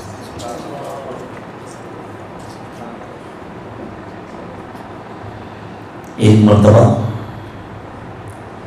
حضرت صدیقی رحمۃ اللہ علیہ کسی پہاڑی علاقے میں سفر فرما رہے تھے. حضرت مرشد عالم رحمۃ اللہ علیہ بحیثیت خادم ساتھ میں تھے. پہاڑ کے اوپر سے گزر رہے تھے, نیچے ایک گاؤں تھا, آگے جہاں جانا تھا. تو حضرت صدیقی نے فرمایا حضرت مرشد عالم رحمۃ اللہ علیہ سے, وہ ان کو حافظ صاحب کہتے تھے, حافظ صاحب اس بستی میں کوئی صاحب نسبت بزرگ رہتے ہیں؟ تو انہوں نے کہا نہیں حضرت, اس بستی میں تو کوئی صاحب نسبت نہیں ہے. خاموش ہو گئے. پھر فرمایا حافظ صاحب غور کیجئے, اس بستی میں کوئی صاحب نسبت بزرگ رہتے ہیں؟ تو انہوں نے کہا حضرت میرا تو یہاں آنا جانا ہے, سیدھے سادھے کسان لوگ ہیں, میں ایک ایک فرد کو جانتا ہوں, ان میں سے کوئی صاحب نسبت نہیں. تو حضرت نے فرمایا اگر کوئی صاحب نسبت نہیں ہے تو یہ پوری فضا میں نسبت کا نور کیسے پھیلا ہوا ہے؟ نسبت کا ایک نور ہوتا ہے. آنکھ والوں کو دکھائی دیتا ہے، اب کسی کو نہ دکھائی دے تو اس کی ذمہ داری ہماری نہیں ہے کہ اس پہ اعتراض شروع کرے، ہمیں تو نہیں دکھائی دیتا۔ بھائی نہیں دکھائی دیتا تو اللہ سے آنکھ مانگو۔ فَإِنَّهَا لَا تَعْمَى الْأَبْصَارُ وَلَكِنْ تَعْمَى الْقُلُوبُ الَّتِي فِي الصُّدُورِ۔ اللہ نے فرمایا بعض لوگوں کی سر کی آنکھیں اندھی نہیں ہوتی، دل کی آنکھیں اندھی ہوتی۔ اللہ ہمیں بھی وہ آنکھیں عطا فرماتا۔ یہ حضرت صدیقی ان کو کشف ہو گیا کہ انہوں نے کچھ اور بھی کہہ رہا تھا۔ تو انہوں نے کہا حضرت، انہوں نے فرمایا تھا کہ حضرت سے کہہ دینا، اب آپ اتنا اصرار کر رہے ہیں تو میں عرض کر رہا ہوں کہ دنیا اور آخرت دو سگی بہنیں ہیں، کسی ایک سے ہی نکاح ہو سکتا ہے، دونوں سے نہیں ہو سکتا۔ حضرت نے سنا تو خاموش ہوئے اور بہت دیر تک روتے رہے، بہت دیر تک روتے۔ حضرت کے شیخ کا تو انتقال ہو چکا تھا، بڑے تو رہے نہیں تھے دنیا میں، خود ان کو اللہ نے بہت بڑا بنا دیا تھا۔ یہ تو گھبرا گئے کہ مجھ سے غلطی ہو گئی۔ انہوں نے کہا حضرت آپ نے اتنا اصرار کیا تو میں نے عرض کیا، ورنہ میری تو ہمت نہیں ہو رہی تھی کہنے کی مجھ سے غلطی ہو گئی تو مجھے معاف فرما دیے۔ فرمایا نہیں، تم سے کوئی غلطی نہیں ہوئی، میں تو اس لیے رو رہا تھا کہ اللہ کا کتنا بڑا کرم اور احسان ہے، ابھی بھی دنیا میں ایسے لوگ موجود ہیں جن کو ہماری اصلاح کی فکر ہے۔ یہ فقیر بھی احسان مند ہے ان تمام لوگوں کا جن کو اس کی اصلاح کی فکر ہے، لیکن اللہ کرے ان کو اپنی اصلاح کی بھی فکر ہو جائے، صرف دوسرے کی اصلاح کی فکر نہ رہے، اپنی اصلاح کی بھی فکر۔ ہم چھوٹے میں ایک جملہ سمجھ نہیں پاتے تھے، اب غور کرتے ہیں تو سمجھ میں آتا ہے۔ بڑے تو ابھی بھی نہیں ہوئے، لیکن بہرحال اس عمر کے مقابلے میں اللہ تعالیٰ نے بزرگوں کی جوتیاں اٹھانے کے صدقے میں کچھ سمجھ عطا فرما دی۔ میرے استاذ اور شیخ و مربی حضرت قاری سید صدیق احمد صاحب بانوی رحمۃ اللہ علیہ کے پاس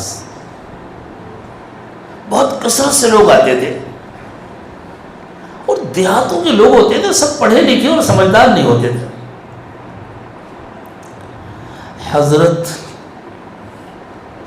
مصنف بھی تھے، مدرس بھی تھے، اور بہت باکمال مدرس تھے، ہر علم مستحضر تھا، اور بہت اہتمام سے سبق پڑھاتے تھے۔ اس کے ساتھ وہ مرشد و مربی بھی تھے، اور بزرگوں کے اپنے طریقے ہوتے ہیں۔ جس جہالت کدے میں حضرت نے اپنے کام کی بنیاد ڈالی تھی، وہاں علمی نکات سننے والا کوئی نہیں تھا، تو اگر حضرت علمی نکات بیان فرماتے کوئی قریب نہ آتا۔ تو ضرورتیں تو ہر ایک کے ساتھ لگی ہوتی ہیں، پریشانیاں تو ہر ایک کو ہوتی ہیں۔ تو حضرت نے تعویذیں دینی شروع کی، ان تعویذوں کے ذریعے مخلوق ٹوٹی پڑتی تھی ان پر، اور پھر وہ ان کی تربیت فرماتے تھے۔ اب بتاؤ یہ تعویذیں معصور ہیں؟ ایک واسطے سے خلیفہ تھے حضرت اقدس تھانوی نور اللہ مرقدہ کے۔ حضرت تھانوی کا نام لے کر جو لوگ آج کل حکم لگاتے ہیں وہ حضرت مولانا صدیق صاحب رحمۃ اللہ علیہ پر حکم لگا سکتے ہیں کہ کیا بدعت پھیلا رکھی تھی، تعویذیں دیا کرتے تھے، اور اللہ تعالیٰ نے حضرت کے قلم میں ایسی تاثیر رکھتی تھی، وہ اتنی زیادہ لکھنی ہوتی تھی، وہ قلم کھینچتے تھے، کچھ بھی کھینچ دیتے تھے فائدہ ہوتا۔ فائدہ دینے والے تو اللہ ہے، شافی مطلق تو اللہ ہے۔ کوئی دعا کرانے کے لیے آتا تھا، حضرت فرما دیتے تھے ٹھیک ہے دعا کرو۔ غلو وہاں بھی ہوتا تھا۔ میرے سامنے کی بات ہے، ایک مرتبہ میں نے کئی کتابیں حضرت سے پڑھی، بہت دنوں تک حضرت کی خدمت میں رہا۔ کوئی صاحب آئے تھے اپنا کوئی مسئلہ لے کر کے،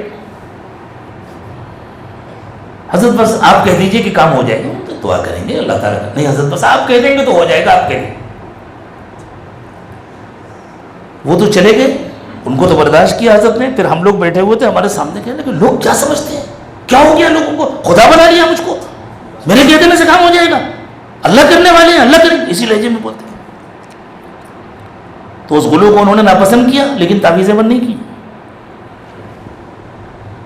لوگوں کے آنے پر پابندی نہیں لگائی. یہ باریک فرق ہوتے ہیں. جو ان کو ملحوظ نہ رکھے وہ مفتی ہو سکتا ہے, فقیہ نہیں ہو سکتا. اور جو فقیہ نہ ہو اس کے لیے فتویٰ دینا جائز ہے یا نہیں, یہ مفتی علیہ کرام کا.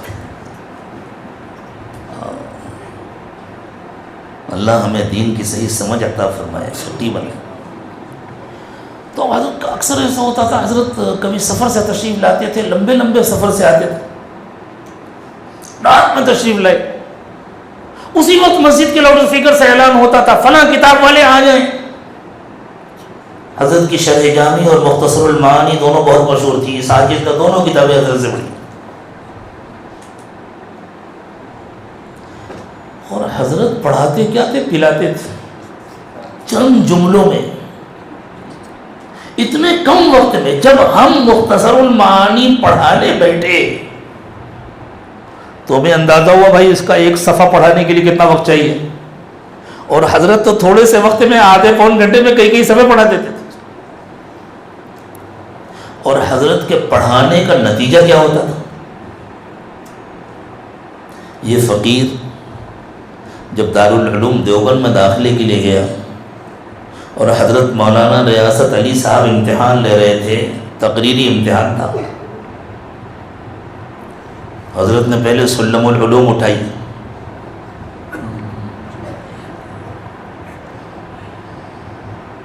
فرمایا پڑھو. میں نے پڑھا.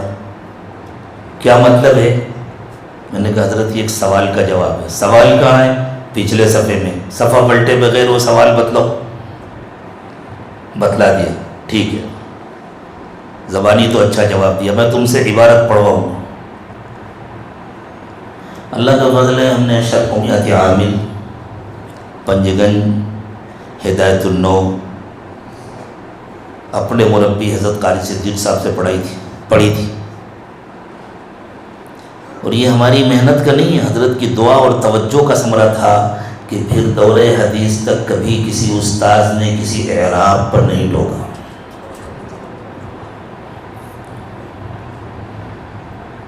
حضرت مولانا ریاست علی صاحب نے مختصر المعانی اٹھائی, کہا میں تم سے عبارت پڑھاؤں گا اور لمبی پڑھواؤں گا, کئی صفحے.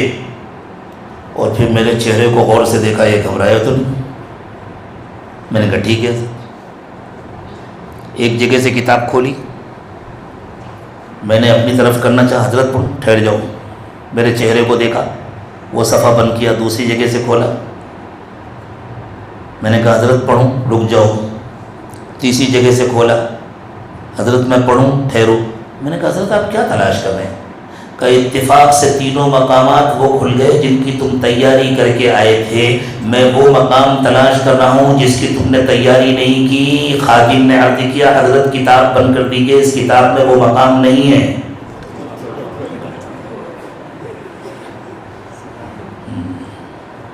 ہم نے کتاب پڑھی تھی امام المدرسین سے, امام العلوم والفنون سے. تو کبھی کبھی ایسا ہوتا تھا حضرت رات میں تشریف لاتے تھے اور اعلان ہوتا تھا اور طلبہ خوشی خوشی کتابیں لے کر دوڑتے تھے, کسی کو ناگواری نہیں ہوتی تھی. 3 بجے رات میں سبق ہوگا, ابھی تو ہم سوئے تھے. اور وہاں تو یہ ہوتا تھا, مدرسے کی مسجد میں ہم لوگ پڑھ رہے ہوتے تھے, بجلی چلی گئی, جنریٹر بند ہو گیا, چراغ کی روشنی میں پڑھ رہے ہیں, تیل ختم ہو گیا تو چاند کی روشنی میں پڑھ رہے ہیں. اور پڑھتے پڑھتے جب تھک گئے تو وہیں سو گئے. تو کتنی مرتبہ ایسا ہوتا تھا, یہ ادھر پڑھا ہے وہ ادھر پڑھا ہے, ایک ہم ہی تھوڑی تھے, ایسے بہت سارے تھے پڑے ہوئے ہیں مسجد کے صحن میں. گرمی کا زمانہ ہے, ابھی سوئے تھے, تھوڑی دیر میں اعلان ہو گیا اور دوڑے چلے جا رہے وضو کر کے کتاب لے کر کے حضرت سے پڑھنے کے لیے. اب اس میں جو تعویذ والے آتے تھے, کبھی کوئی 2 دن سے انتظار کر رہا ہے, کبھی 3 دن سے انتظار کر رہا ہے, پڑے ہوئے ہیں کہ حضرت ترتیب لائیں گے. وہ چاہتے تھے جلدی سے ہمارا کام ہو جائے, بہت پریشان کرتے تھے. ناگواری کے باوجود حضرت برداشت کرتے تھے, نہ کسی کو ڈانٹتے تھے, نہ کسی کو جھڑکتے تھے. اور ایک جملہ فرماتے تھے, یہ لوگ میری اصلاح کے لیے آتے ہیں. ہم اس وقت اس جملے کو تنزیہ جملہ سمجھتے تھے, اب سمجھ میں آیا کہ وہ طنزیہ جملہ نہیں تھا، وہ حقیقت تھی. صبر کی مشق کرانے کے لیے آتے ہیں، مزاج کو کنٹرول کرنے کی مشق کرانے کے لیے آتے ہیں، اللہ تعالیٰ کی طرف سے بھیجے جاتے ہیں. تو اصلاح کی ہر ایک کو ضرورت ہوتی ہے. اور اس زمین پر سب سے بڑا مصلح کون ہے؟ جن کا تذکرہ ہو رہا ہے. لقد كان لكم في رسول الله اسوة حسنة. ان سے بڑا مصلح تو کوئی نہیں ہے، ان سے بڑا مربی تو کوئی نہیں ہے. لیکن خود حضور اکرم صلی اللہ علیہ وسلم بھی تو تربیت کے محتاج تھے.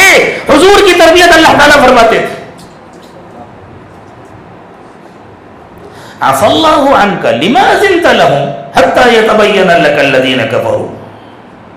اللہ نے آپ کو معاف کر دیا، آپ نے کیوں اجازت دے دی؟ یہ تربیت نہیں ہو رہی، یہ اصلاح نہیں ہو رہی. اور معلوم تھا ایسے لاڈلے ہیں، ایسے محبوب ہیں کہ برداشت نہیں کر سکیں گے، کلیجہ پھٹ جائے گا. اس لیے مضمون کے اخیر میں نہیں کہا جا رہا ہے کہ چلیے جو ہو گیا ہم معاف کر دیتے ہیں. پہلے کہا جا رہا ہے عفى الله عنك، اطمینان رکھیے اللہ معاف کر چکے ہیں. لیکن تربیت کی جا رہی ہے لما اذنت لهم، آپ نے کیوں اجازت دے دی؟ تو ہر ایک اصلاح کا موقع دیتا. اس لیے کوئی شیخ، کوئی مربی، کوئی خلیفہ یوں نہ سمجھے ہمیں اصلاح کی ضرورت نہیں ہے. اور پیغمبر تو معصوم ہوتے ہیں. سیدنا یوسف علیہ السلام کے بارے میں اللہ تعالیٰ نے فرمایا تھا كَذَلِكَ لِنَصْرِفَ عَنْهُ السُّوءَ وَالْفَحْشَاءَ. یہ ایک ضابطہ ہے جو قرآن نے بیان کیا ہے. حالانکہ یہ جملہ انفرادی ہے، لیکن اللہ تعالیٰ نے اس کے ضمن میں ضابطہ بیان کیا ہے کہ گناہوں کو اور گناہوں کی گندگیوں کو اللہ نبیوں سے دور رکھتے ہیں.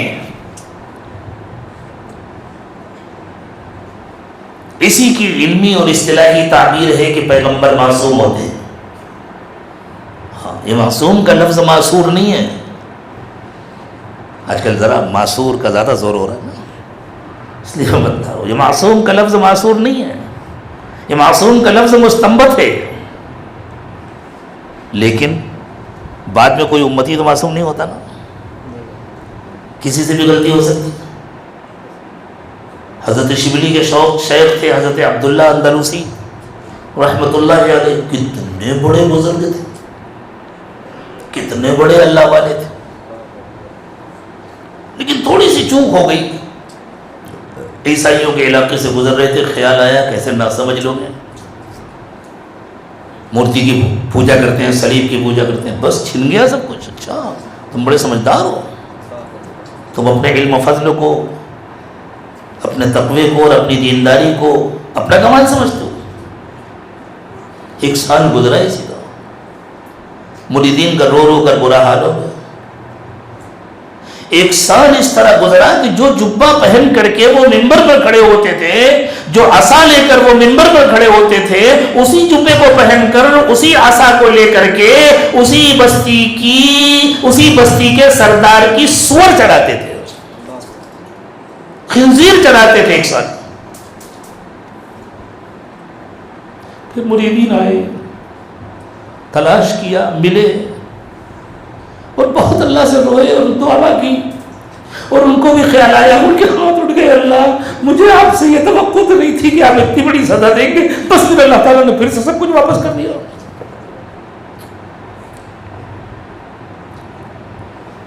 تو اللہ ہم سب کی حفاظت فرمائے. ہر قدم پر ہمیں اپنی نگرانی کی ضرورت ہے، ہر درجہ احتیاط کی ضرورت ہے. تو بات یہ عرض کی جا رہی تھی کہ خانقاہ کا مقصد کیا ہے؟ تربیت. مدارس کا مقصد تعلیم ہے. تو مدارس کا نظام الگ ہوتا ہے. خانقاہ کا مقصد تربیت ہے تو خانقاہ کا نظام الگ ہوتا ہے. جیسے آپ بدلیں، کپڑے کی دکان پر جا کر دوائیں مانگیں تو ملیں گی، اور دوا کی دکان پر کپڑا مانگیں تو ملے گا. کپڑے کی دکان کی اپنی الگ ضرورتیں ہیں، دوا کی دکان کی اپنی الگ ضرورتیں ہیں. درجہ حفظ میں آپ جلالین شریف پڑھانا شروع کر دیجیے، ہدایہ کا درس دینے لگیے، اور جلالین والوں کو آپ قرآن حفظ کرانا شروع کر دیجیے، تو دونوں جگہ غلطی ہے نا۔ تو قاری صاحب سے کہا جائے گا قاری صاحب آپ اپنا درجہ حفظ سنبھالیے، یہ حفظ کا درجہ نہیں ہے۔ اب مفسر گرامی قدر سے کہا جائے گا آپ اپنا یہ درس تفسیر کے حلقے میں جا کر دیجیے گا، یہ حفظ کا کلاس ہے، یہاں بچوں کو قرآن یاد کرنے دیجیے۔ بالکل اسی طرح بھائی ہر جگہ کے الگ تقاضے ہوتے ہیں، ہر جگہ کا الگ نظام ہوتا ہے، دوسرے نظام والوں کو دخل دینے کی ضرورت نہیں ہے۔ اپنا اپنا نظام سنبھالیں اور اخلاص کے ساتھ کام کریں۔ تربیت کسے کہتے ہیں؟ بہت دیر پہلے یہ بات عرض کی گئی تھی کہ تربیت یہ ہے کہ ہمارا مزاج درست ہو جائے، اور جب مزاج درست ہو جاتا ہے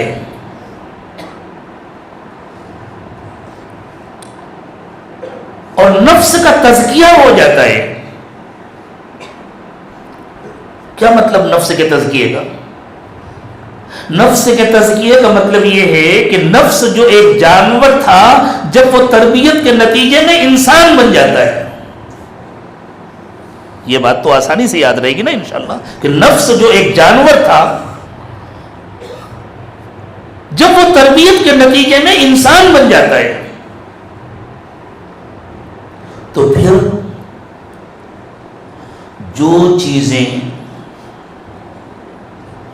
شریعت کو ناپسند ہیں وہ اس کی طبیعت کو ناپسند ہو جاتی ہے۔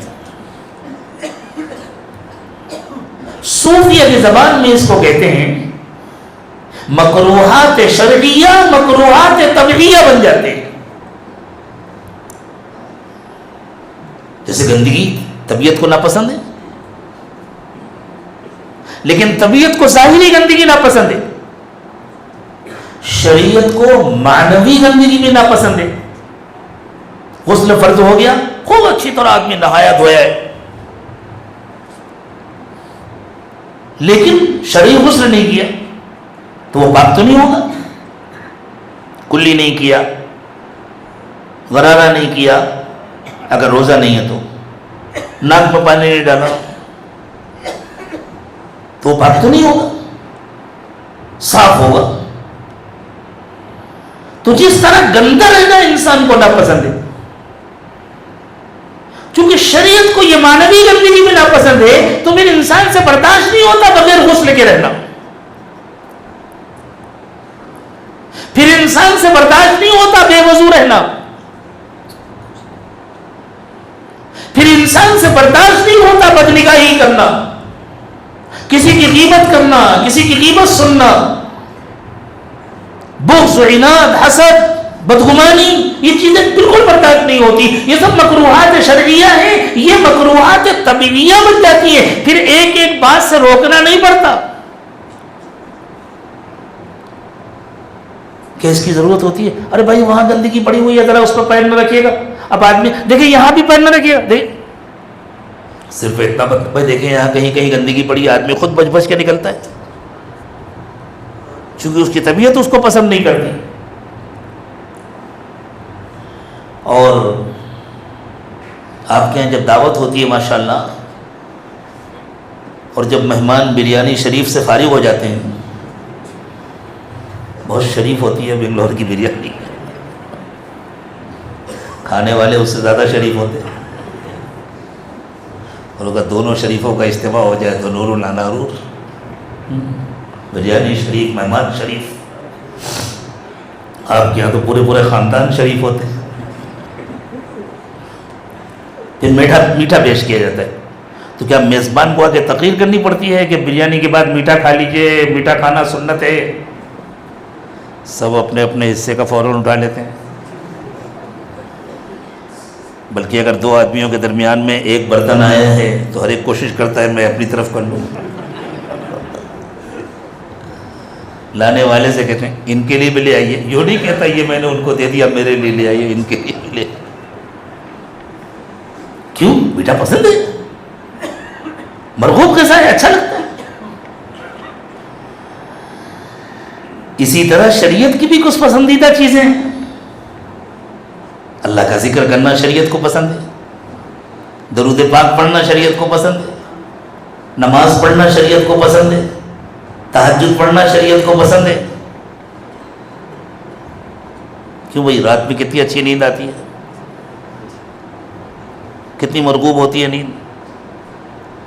لیکن جن کی نئی نئی شادی ہوئی ہے ان سے پوچھو رات میں سوتے ہیں؟ کیوں بھائی؟ نیند سے زیادہ کچھ مرغوبات ہیں. اسی طرح جب طبیعت درست ہو جاتی ہے, تربیت ہو جاتی ہے, تو پھر نیند سے زیادہ اچھا لگتا ہے مصلی پر کھڑے ہونا اور نماز پڑھنا. پہلے ہنسنا اچھا لگتا تھا, اب اللہ کے سامنے ہاتھ اٹھا کر رونا اچھا لگتا ہے. پہلے خوب بک بک کرنا اور بولنا اچھا لگتا تھا, اب چپ رہنا اچھا لگتا ہے. پہلے تذکرے اور تبصرے اچھے لگتے تھے, اب سننا بھی پسند نہیں ہے. اب قرآن کی تلاوت اچھی لگتی ہے کہ میں اپنے اللہ سے باتیں کروں.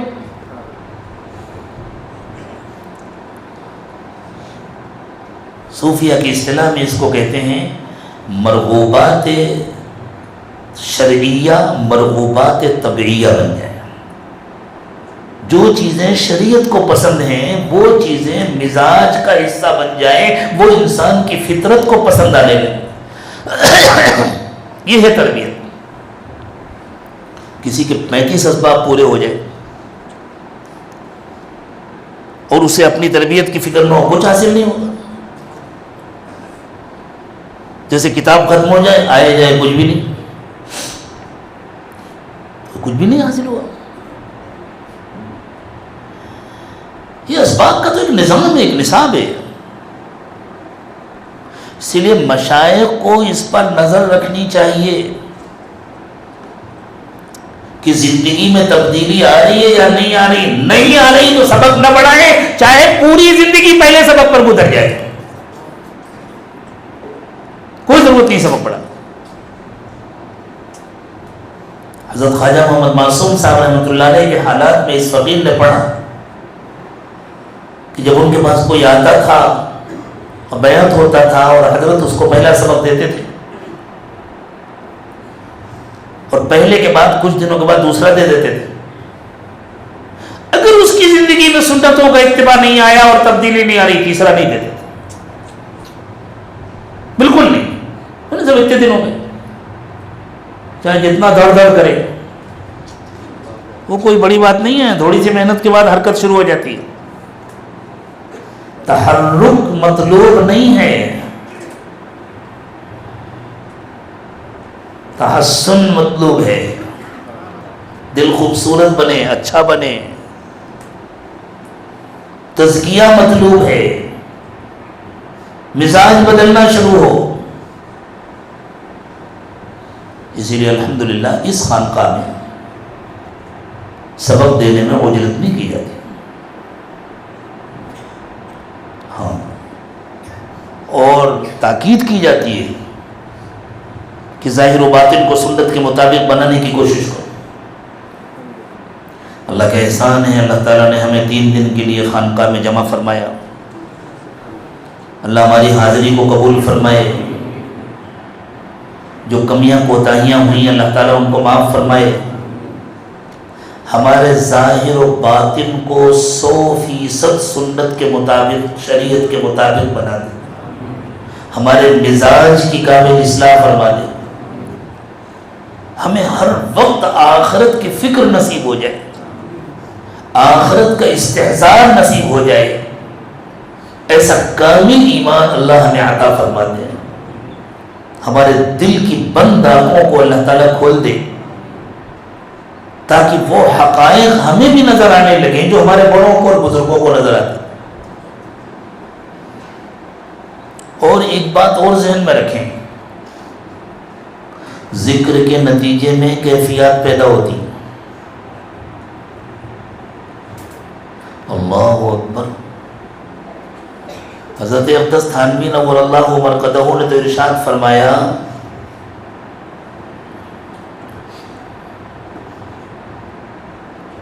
اگر کسی کو اپنی اصلاح کی فکر نہ ہو، وہ اپنی اصلاح نہیں چاہتا، تو اسے ذکر کی تلقین مت کرو، ورنہ ذکر کے نتیجے میں اسے کچھ کیفیات نصیب ہو جائیں گی تو اپنے بگاڑ کے ساتھ ساتھ اس کو اپنے سلسلے میں اطمینان ہو جائے گا۔ حضرت نے فرمایا کوئی غیر مسلم آ کر کے اگر تم سے کہے کہ ہمیں بیعت کر لو اور ہمیں ذکر سکھا دو، اس کو ذکر کی تلقین مت کرو، ورنہ اسے کچھ کیفیات نصیب ہو جائیں گی اس ذکر کے نتیجے میں تو وہ اپنے کفر سے مطمئن رہے گا۔ میری تو ہمت نہیں تھی کہ میں اتنی بڑی بات کہہ دیتا ہوں، لیکن وقت کے مجدد نے یہ بات کہی ہے، ذکر کے اہتمام کے ساتھ کفر کی حالت میں بھی کیفیات نصیب ہو سکتی ہیں۔ اس لیے بھائی کیفیات مطلوب اور مقصود نہیں ہیں،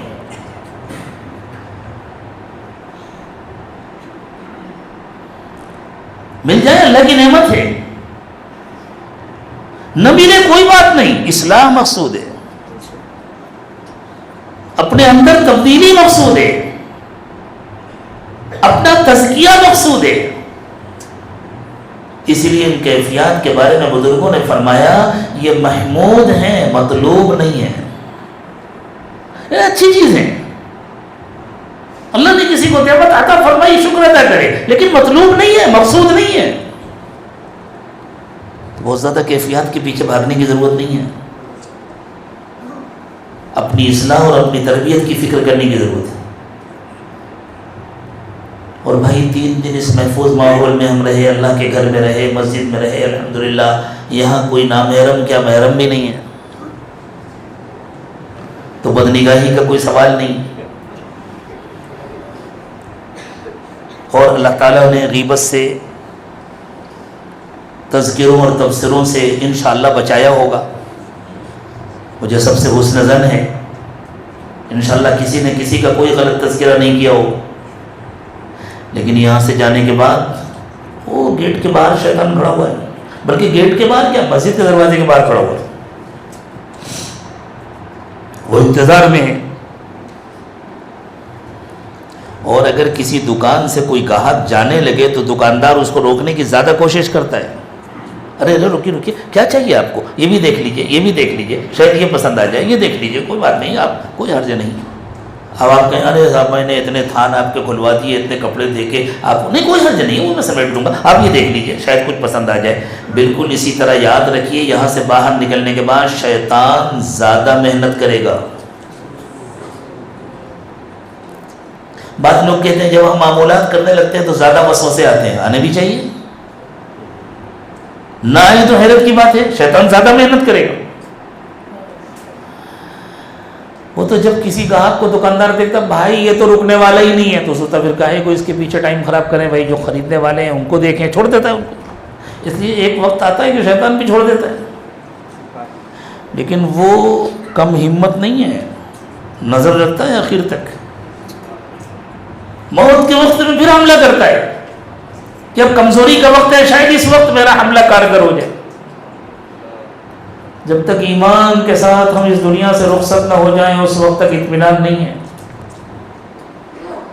اس لیے یہاں سے جانے کے بعد بھی اپنی بہت نگرانی کرنی ہے اور معمولات کی بہت پابندی کرنی ہے، برابر رابطہ رکھنا ہے، اور صحبت کا بڑا اثر پڑتا ہے، اور روحانیت میں فاصلہ کوئی چیز نہیں ہے۔ جسمانی صحبت یعنی ساتھ میں بیٹھنے کا موقع مل جائے، ساتھ میں بیٹھنے کا یہ مطلب نہیں کہ اندر معتکف میں ہی آ کر بیٹھیں، پوری مسجد میں کہیں بھی ہیں کافی ہے، مجلس میں ہیں، گفتگو سن رہے ہیں، ایک دوسرے کو دیکھ رہے ہیں، اتنا کافی ہے۔ لیکن اگر یہ موقع نہ ملے، جیسے ہمارے بزرگوں نے فرمایا، خاص طور سے حضرت تھانوی رحمۃ اللہ علیہ نے اور دوسرے حضرات نے فرمایا کہ بزرگوں کے ملفوظات پڑھنا، ان کی کتابیں پڑھنا یہ صحبت کا بدل ہے، ان سے خط و کتابت کرنا یہ صحبت کا بدل ہے۔ بالکل اسی طرح واٹس ایپ کے ذریعے اپنے حالات کی اطلاع کرنا یہ بھی صحبت کا بدل ہے، اور روحانی طور پر صحبت کا حاصل کرنا یہ بھی صحبت کا بدل ہے. روحانی طور پر صحبت کو حاصل کرنے کو صوفیہ کی اصطلاح میں رابطہ شیخ کہتے ہیں, رابطہ قلبی کہتے ہیں. تو رابطہ قلبی رکھنا چاہیے, شیخ سے رابطہ رکھنا چاہیے, گناہوں سے بچنے کی پوری کوشش کرنی چاہیے. اور اگر کبھی شیطان گناہ کرا دے تو توبہ کرنے میں ذرا بھی دیر نہیں کرنی چاہیے. سنتوں کو تلاش کر کر کے ایک ایک سنت پر عمل کرنا چاہیے, پوری زندگی اپنی سنت کے مطابق بنانی چاہیے. اس مجمع میں بہت سارے لوگ ہیں جو پہلی مرتبہ تشریف لائے, وہ بھی نیت کر لیں. جو آتے رہتے ہیں الحمدللہ انہوں نے نیت بھی کی ہے اور ان کے اندر بڑی تبدیلیاں بھی آئی ہیں, لیکن جو پہلی مرتبہ تشریف لائے ہیں وہ بھی نیت کر لیں. بیعت کا مطلب یہی ہے کہ اصل بیعت تو رسول اکرم صلی اللہ علیہ وسلم سے ہے نا, اپنے شیخ کے واسطے سے اور تمام مشائخ کے واسطے سے ہم نے بیعت کی ہے رسول اکرم صلی اللہ علیہ وسلم سے. تو ہمارے لیے نمونہ حضرت محمد صلی اللہ علیہ وسلم ہے. ہم اپنے ظاہر و باطن کو 100% اپنے بڑوں سے سیکھ کر حضور اکرم صلی اللہ علیہ وسلم کے ظاہر و باطن کے مطابق بنانے کی کوشش کریں. چہروں پر سنت کے مطابق داڑھی سجائیں. اللہ کے نبی صلی اللہ علیہ وسلم ہمیشہ سر ڈھانپ کر رکھتے تھے, اس لیے کم از کم ٹوپی کا اہتمام کریں. ہمامہ بھی باندھ دیں, وقتاً فوقتاً باندھیں, جمعے کے دن باندھیں, سنت سمجھ کر باندھیں. اتباع سنت کی نیت سے, سنت کا اتباع سنت کی نیت سے کریں کہ ہم حضور کی سنت کی اتباع کر رہے ہیں. اپنے سر کو ڈھانپ کر کے رکھیں. ساتر لباس پہنے. لباس کے سلسلے میں کسی مخصوص لباس پر اصرار تو نہیں کیا جا سکتا, لیکن بہرحال صلحاء کا لباس ہر زمانے میں افضل ہوتا ہے دوسرے ہر لباس سے.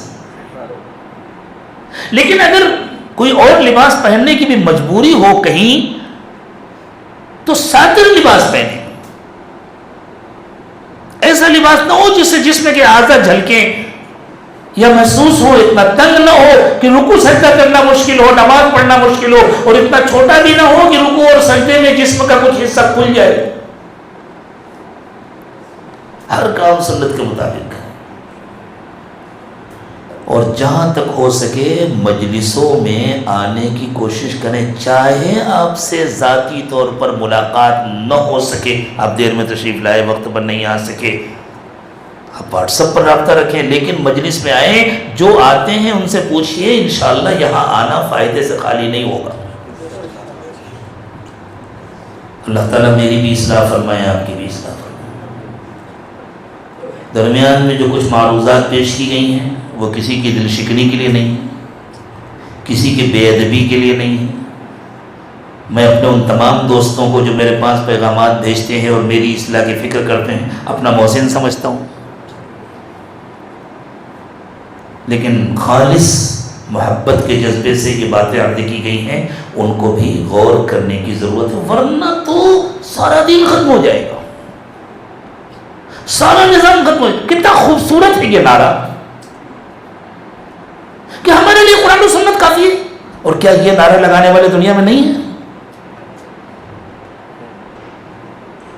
لیکن کیا وہ لوگ قرآن و سنت پہ عمل کر پاتے ہیں؟ نہیں کر پاتے. اور وہ اہل فقہ کو بدعتی نہیں کہتے. اس کی وجہ سے کیا کسی نے فقہ کی ضرورت سے انکار کر دیا؟ تو بعض باتیں کہتے ہوئے بہت اچھی لگتی ہیں, سنتے ہوئے بہت اچھی لگتی ہیں, زبان اور کان کی عیاشی کا ذریعہ ہوتی ہیں, ان پر عمل ممکن نہیں ہوتا. دین ممکن العمل حقیقت کا نام ہے. وآخر دعوانا ان الحمد للہ رب